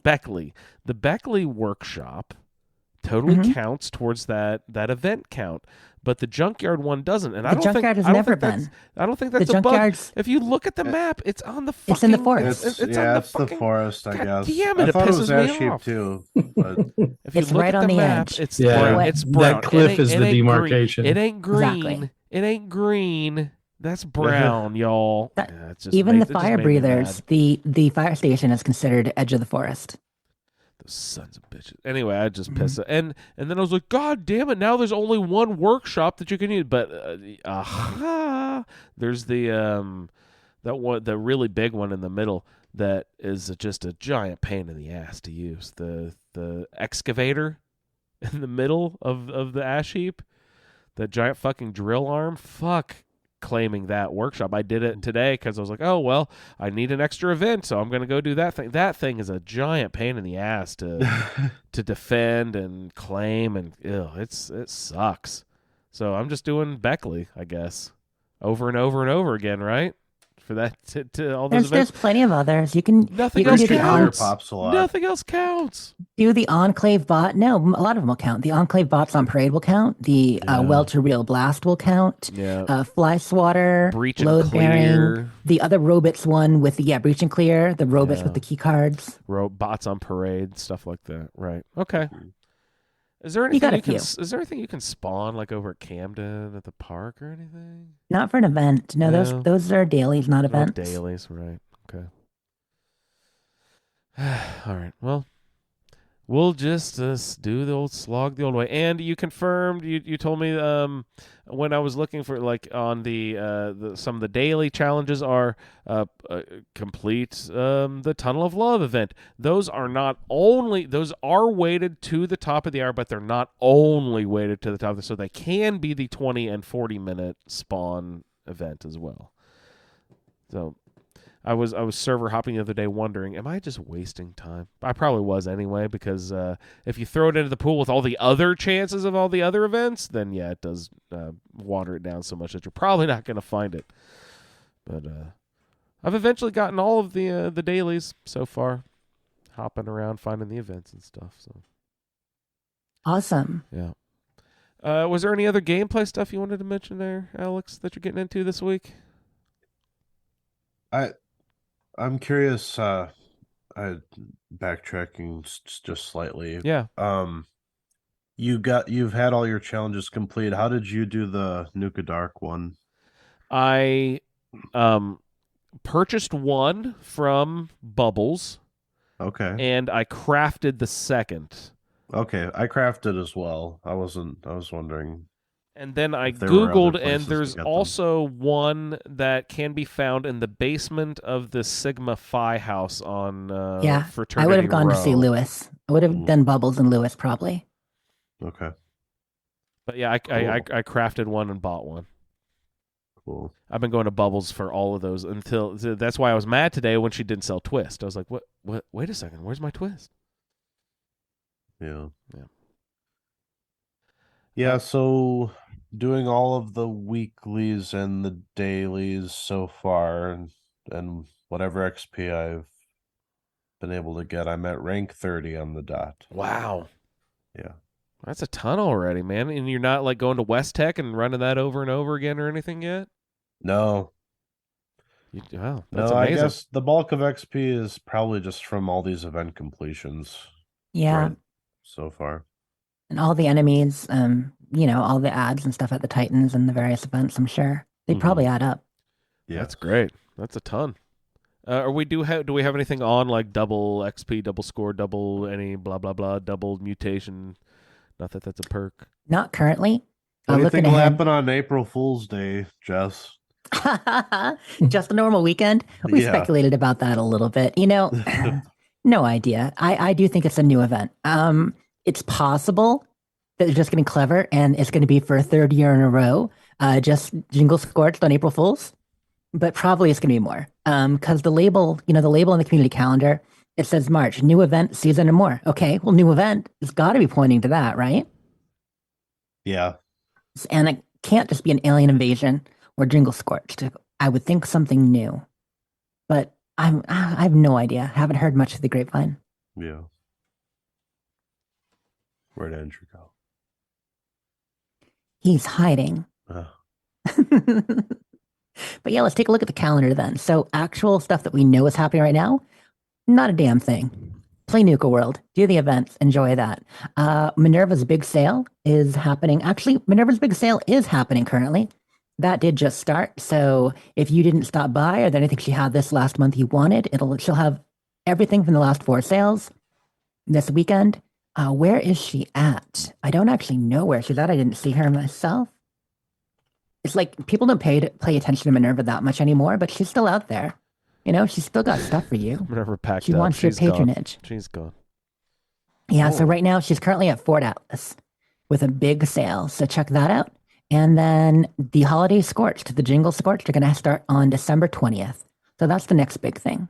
When Minerva sees Alex walk up, she's like, I'm going to buy from you. Got nothing for you, big boy. Yeah. So there will be a double XP soon. That one over Christmas. Boom. Is there one once we hit Christmas? It says 22 to 26th. Yeah. Yeah. That's early for one in the season. I might finish the board if that's the case. Fuck you yeah, definitely dude. could. People will have more time then. That might be why they do it. Like I feel like there's usually one double XP about a month or so in. So this is a little bit sooner than that. And there's usually one 2 or 3 months in. Probably get close to finishing, if not finish over Christmas. That'll be cool, I guess. Speaking of our Christmas stuff, when does actually, it's double XP and score weekend as a gift to everybody. It's not And just XP, it's score. Yeah. Oh my gosh, dude, that's great. Oh wow. Yep. And that'll be in the middle of Jingle Scorched. So I was about to say, when is Jingle Scorch? It's usually a 2-week event, right? that's starting the 20th, going the 20th through January 3rd. Okay. And any new gifts to unwrap this season? Just all the cool Adam Shaw stuff we're going to be getting. All the stuff that has been data mined that we know is coming. I want plans of new fun stuff to build on my goddamn cam. Come on.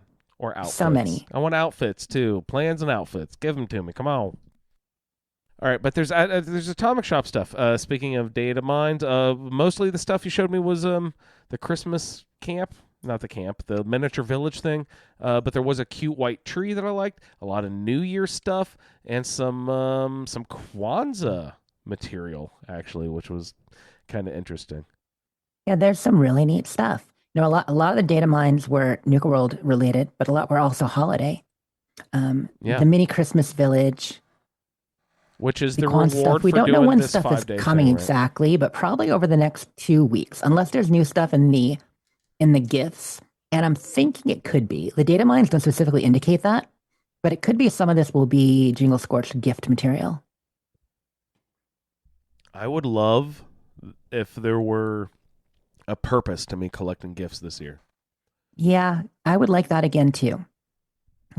But man, this village is so cute. So we've got the data mine up right now. I know Andrew was looking at it earlier. Andrew, do you have it up? I do not have it up, but I can very quickly. Go ahead. Well, you can scroll by a million villages, like all kinds of village stuff. But there's some cool stuff. There's like a maple syrup tap. I saw that. What? Is that the festive holiday village house that we're getting for doing the daily? Yes. Okay. Yep, I believe the whole set is what we're getting. Now, it's possible we're just getting a couple pieces and the rest of it will be available other ways. I'm actually dropping the link in chat right now in case you want to check it out, Alex or Ray, if you guys want to take a look at what we're looking at. I was about to forward it to There's a good 140 in this dump. It's a huge dump because it has pretty much a lot of the season stuff and more. There's the cool pennant there for people who were testing. They have some corn, fruit, new gifts. The new gifts are awesome. Scrolling down, I'll let you get in there and scroll if you want, Andrew. You can kind of shout out because I know you put it in the notes anything you saw, and I went through this just last week with everybody. Let's see. The free items. Let's mention that real quick. There are free items. You can get a really cool rug. It's a star, kind of a blue Starry Night rug for free Yep, with Fallout First, and a pirate ship, a pirate ship free fab. It's incredible. Yeah, I was gonna tell Sherry, hey, you got out in the wrong time. You remember when she built pirate ship out in the water? That's fun. Mm-hmm. Pirate ship. Yeah, is that a build set? Because I thought I remembered seeing a Fallout First survival tent version as well. Is there two? It's a Fallout First, but I think it's a prefab, not a tent. Actually, let me double check that. Have you used it yet, Alex? It's a prefab. Yeah, it's a prefab, and I think it did come with it as a build set too in there. I think it came with all of that. But it's not a survival tent. I can't mark it as my tent. No, it's not a tent.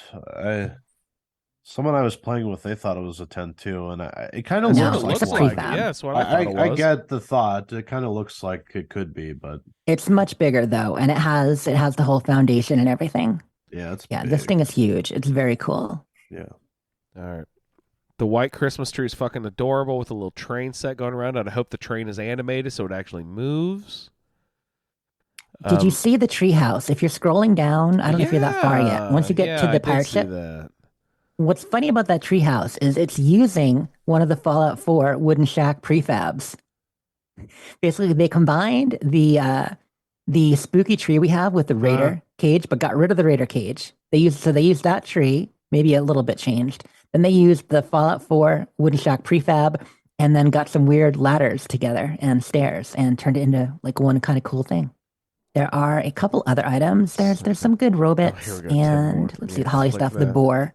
The boar's head is ridiculous. Yeah, the snarly teeth on that thing, huh? Mm-hmm. It looks like we need to fight that. Exactly. I was like, how do we have the head of that thing if that thing isn't alive and running around in the game somewhere? That is a very smart comment. Yeah. I feel like there's got to be a new beast, most likely, then. Yeah. Unless it's a taxidermy thing. You know how they faked some cryptid taxidermy in the Lying Low quest line? Right. Unless it's that. Man, I love the Deathclaw sitting around with the carol of people throwing snowballs with the Deathclaw. That's hilarious. Yeah, that's great. The glass walls with vines on them. Oh, there's yeah. some good stuff. That was kind of fun. It's like, oh.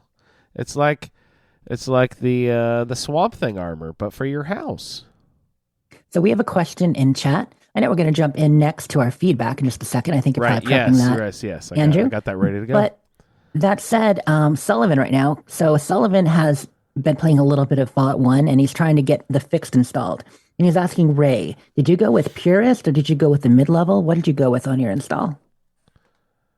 I'm pretty sure I went with the whole shebang, the Wild Wasteland style. Thing. Yeah, cool. Yeah, I went for the middle setting.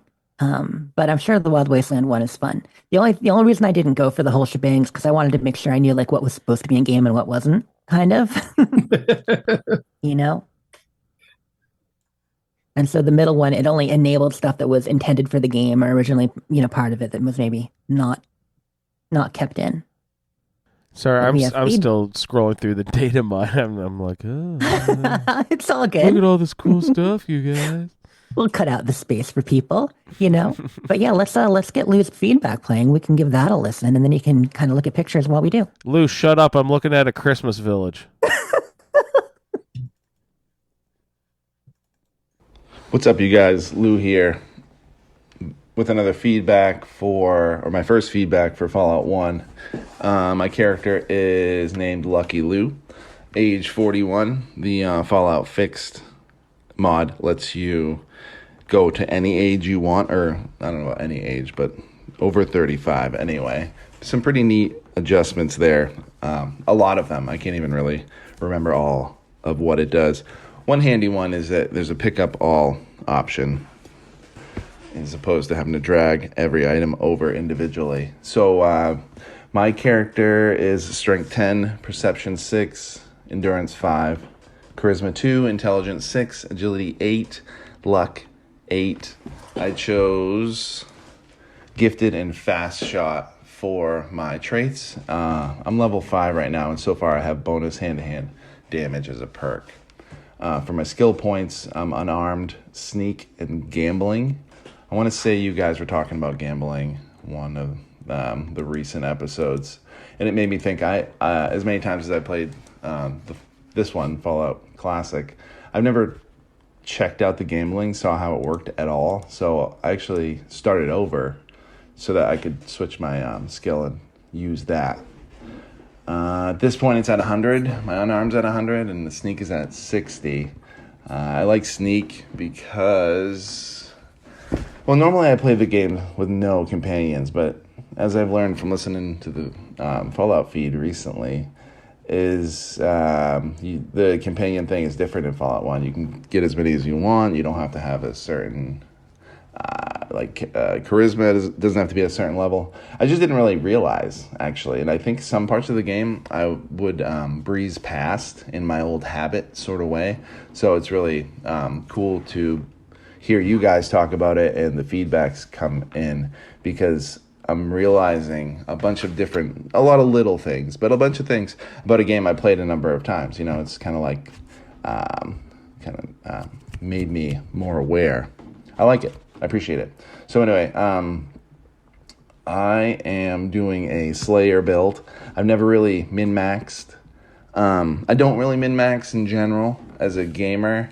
I definitely play certain characters, different themes. I've played unarmed in this game like before multiple times, but I've never played it this way, where the fast shot and then the additional hand-to-hand attack perk that I eventually get will make my attacks cost 1 action point each. So I have 10 action points right now.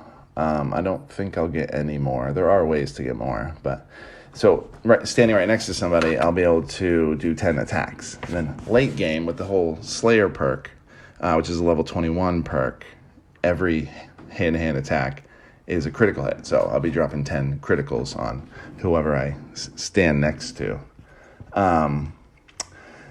So pretty much a combat playthrough with the gambling thing. Gambling is really simple. It's the roulette table. You can bet a value, 5, 10, 25, or 50 caps. Basically do 50 every time.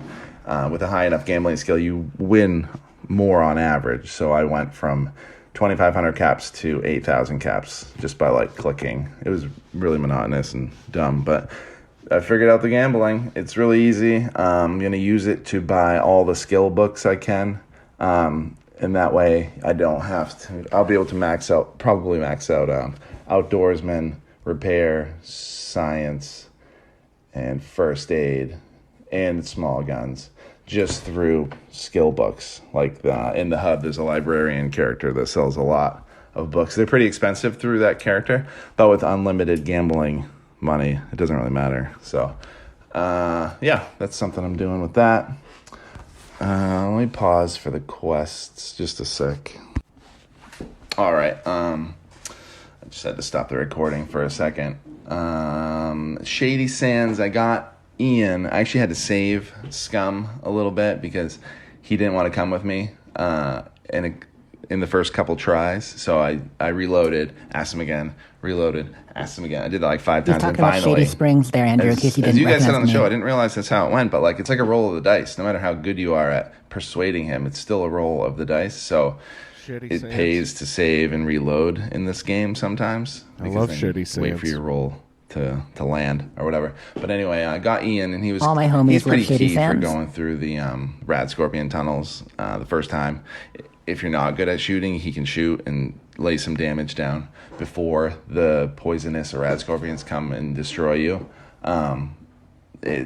Solo, it can be frustrating. So he's definitely a big deal for that. I went to the con encampment, and I didn't realize this either, because normally I just make a plan to kill all the cons. But I'm like, I couldn't take him out at that point. It was like too much of an annoying fight. I didn't want to save and reload and that, whittle it away for the win type way. So I instead went up and talked to the main dude, Garl, and there's a couple options. You can fight him, fist fight, and he kicked my ass. Even though I'm good at unarmed, he still kicked my ass. So I reloaded, and then I went and talked to him again, and I realized you can just trade for her. You go into you choose the option for trade, and you go into a trade menu, and like her character is in his inventory. You drag her over to trade, and she's worth like 833 caps. So you just throw in a bunch of junk. 841 for me, I think, and right? do the trade, and that's how I got her back. I 14. never did that before. Went back to Shady Sands, and everyone was happy. Ran down to Junktown. Should have said. Planted the what's it called on Gizmo? The bug. I bugged Gizmo. Normally, I would just like agree to his job of killing Killian, but I was like, I never planted the bug. How do I do that? All right, let me sneak in the room. Went to the steal option, put it on Gizmo, and then just kind of snuck out of the room, and nothing happened. So I'm like, okay, maybe that worked. Went back to Killian, and he listened in. It worked out. Went over to Lars at the guard post, and we took Gizmo out. That's pretty standard. It goes pretty quick, that little quest. I like it. I like the characters too. I like that the animated characters in the game. I think they do a pretty good job with them. The only other thing I really did in town, besides some gambling in Junktown, was go over to the pub, and I got Tycho, which I never got him before. So now I have Tycho. I got the dog, and Ian. It's like this huge damage dealing crew, like for early game. I'm playing the game on the hardest difficulty and the hardest combat difficulty, and it's not really proving to be that hard now that I have these guys going, and my skills are up with my own melee. So I don't know if anyone knows how to get the dog or not, but you have to have I think it's definitely either iguana on a stick and something else, or just iguana on a stick that you I'm forgetting right this second. You either got to use it on the dog, or you have to just talk to the dog while it's in your inventory or in your hand, and then the dog's happy about it and comes with you. So I have dog meat, Tycho, and Ian with me.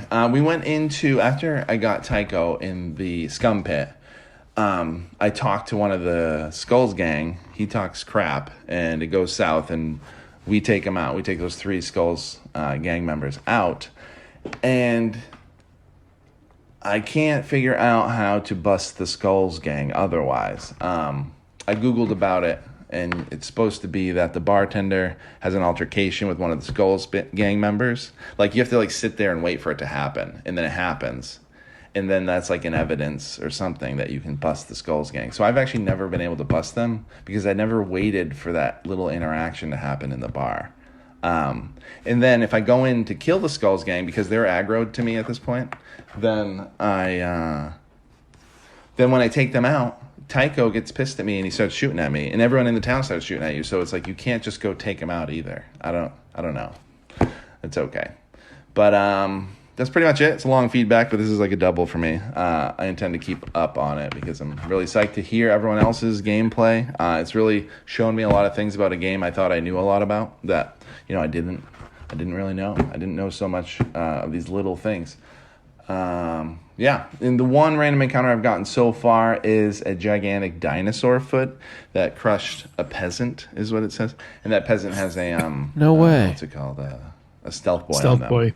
I don't know really what that means. I Googled Andrew. about it, as we do, and originally, so there's one quick thing I read was there was originally supposed to be time travel and dinosaurs in the game of Fallout, but that got scrapped and made way for the current format, what the game is. But the little article said maybe that's a remnant of that original thought for the game. But that's the one random encounter I got so far. And yeah, I think that's it. Thanks for running the old game, and I'll see you guys in the wasteland. Was that a flying circus thing? The Godzilla, the dinosaur foot Monty coming Python smashing. Circus. I think it might have been. The came down. There's like a Bambi, and the like. And all of a sudden, just like a squid. I don't remember what that was. Anyway, awesome, Lou. Oh, God, he's one who's been playing the OG game since fucking way back in the day. Yeah, him joining us on the show. I believe it was late last year or early this year. Was kind of got us on track to, yeah, we've got to do this. You know, we've got to get this gamer resolution happening. So Gotta do thank you, Lou, for the tips and all that. Yeah. Yeah. And the awesome thing about the having the followers is that if they're stuck in a doorway, there's a dialogue to have them move. Push. Yeah, it just you know, you're essentially saying excuse me, and they sorry, and they get out of the way. All right, and so you can walk through the door. He has Ian, who I have. You can get is the dog named Dog Meat already? No, I don't know that I've seen an official name for him. I don't have dog meat, so I don't know. So you need the iguana bits to get the dog. He mentioned or the another leather jacket. Iguana bits and a leather jacket. No, or. Okay. Yeah, That's if how you Ray just got him wear a last leather week. jacket, he'll just come running to you. The one that you thought was he's a armor, but good is actually a boy. jacket. Mm-hmm. Oh, really? Okay. Yep. So you got to involve 15. I've already got that. Okay. Also, he mentioned Shady Sands, and you're totally remembering the name now. You're like, I never got it wrong. It's always been Shady Sands. It's always been. I'm saying Shitty Sands. Oh, gross! I didn't even know. God, there's just something else I was gonna say. Shoot, I forgot. Never mind. All right. But yeah, cool stuff. It's the Tandy head. So he did that, which is what I did too. Sorry, I remember what I was gonna ask. He mentioned a third person there too. Who was the G? Was it began with the G? Maybe who was the? No, Tycho. Oh, Tycho. And that is just someone at the pub, also in Junktown, right? Yeah. We talked about Tycho last week, if I remember right. Yeah. Okay. Yeah. So he's all caught up with us there. The G man is Garl, which right. such a weird name. I'm like, did he even say Carl? No, it's Garl. No, it's Garl. Please he's the leader get of it right. The cons. Yeah, get it right, Garl. People are offended when you fuck up their weird name. But that was some great catch-up feedback. Absolutely, Lou. Awesome. Thanks for playing along too. That's great. Good to hear everyone playing back. All right, iguana bits and such for us to get the show going on. You know, we hit so much going through the Nuka World on tour stuff last week and already this week. Yeah. You mentioned Idris Elba. Idris Elba's in there. There is a nice breakdown. Let's see. There's a nice breakdown in Inside the Vault. So they've actually published 3 articles in the last week since our last show. Damn. 2 of them are just the basics, but there is one that's more in depth, and it is the full update notes, like always. So I'm just going to scroll them real quick. Is there anything we didn't touch? Oh, we didn't mention Scout banners. What's that? Scout banners are a new item that you can get with Nuka World on tour, and they're a consumable. You put them down, they last an hour, and they give you basic bonuses. You can get a heal 20%, restore all AP, repair weapon condition by 10%, repair armor condition by 10%, and highlight enemies for 5 seconds. I think they're an hour, right? Yeah. Yeah, but you have to be in the vicinity of the banner for the effect to work. Yep. Got that? Yeah, so similar to lunchboxes. Oh. Yeah. Okay. Yeah, and then it will last for you. So that's pretty cool. Kind of like lunchboxes. The Fallout First ammo storage box, we mentioned that. The free cam challenges. Ugh, do the damn challenges. Look, you need to get at least 5 in a week. So if you start tonight, you might be too late. If you start tonight, we're already too you're far in the fucked. week. Yeah, see, this is what I'm talking about. It's not right. Not everybody can play 5 days a week, but there it is. Weapon changes. Yeah, so we talked about that last week, that the legacy weapons fix were delayed, the removal were delayed. Supposedly still coming, just getting it worked out. We will see. And then there's a huge list of little things they tweaked, like always, bug fixes and QOL. And that's about it for the iguana bits there, as far as the actual game goes. Oh, this one is a big one. Concrete deposits. A lot of locations in the ground that showed concrete. You saw the indent and you saw the white powder, but you clicked on it, nothing came out of it. You couldn't send an extractor there. Yeah. They've been fixed. Nice. I found that there was always like a one tiny little specific spot you could get gravel out of, but like it wasn't like most other spots where you could just they weren't working properly. And I feel like that's been the case since Wild Appalachia. I feel like it's been the case for like good 2 years. I saw something cool I wanted to ask you more about. It looked like someone was recreating Dickens' Christmas Carol within 76. Did you see that? Yeah. Did that with the theater company on Monday. Did you have anything to do with that? No, I was just in the audience for it at Wasteland Theater Co. So I'm supporting them. And yeah, they've been rehearsing ever since, because remember they did Midsummer in October. Right. So they've been rehearsing for Christmas Carol, and they did it on PlayStation, which is why I'm not specifically involved. But they showed the theater and the camp and how it works on Everything Camp a couple weeks ago. So I've been in there looking around. But yeah, it's about an hour long. Really great performance, a lot of fun, and it was part of the whole, raising money for Fallout for Hope. That's amazing. That's such an awesome idea.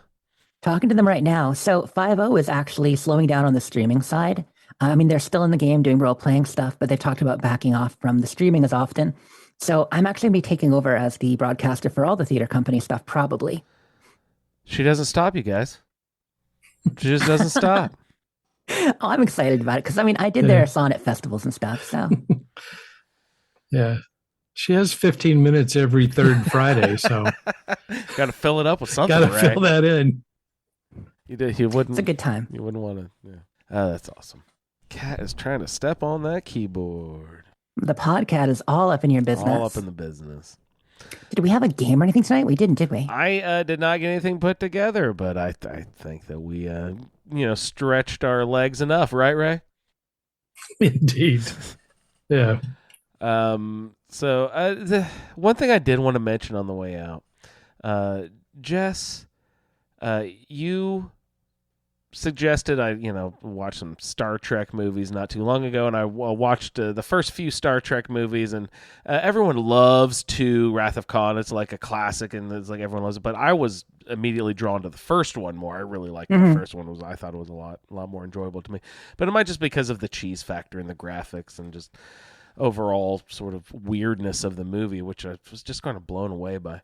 But anyway, I had a similar experience last night. I had a friend we were comparing our Christmas movie stacks, and I noticed a movie, and he was like, "Oh, Santa Claus the movie," and I'm like, "Huh, that kind of rings a bell. What was that one? I don't really remember that one." She's like, "Oh, it's this weird movie with Dudley Moore from the '80s," and I'm like, Dudley Moore, what the fuck? He's like, yeah, he's an elf, and it's really weird. You should watch this movie because I just lost Andrew now too. You lost me. Am I gone? Oh, you're back. You're back. You froze for a second. You're back. Sorry. The podcast has caught me.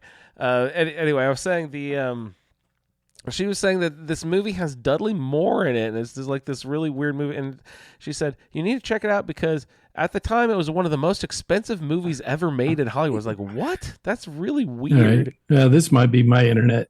Uh-oh. Sorry, all you live people. Uh-oh. Sorry to everyone, but the podcast is still going strong. Anyway, I watched Santa Claus the movie, and it's fucking trippy as shit, just like that first Star Trek movie. And I just thought it's so funny. You had 1985, Dudley Moore. God damn. I definitely saw that when it first came out.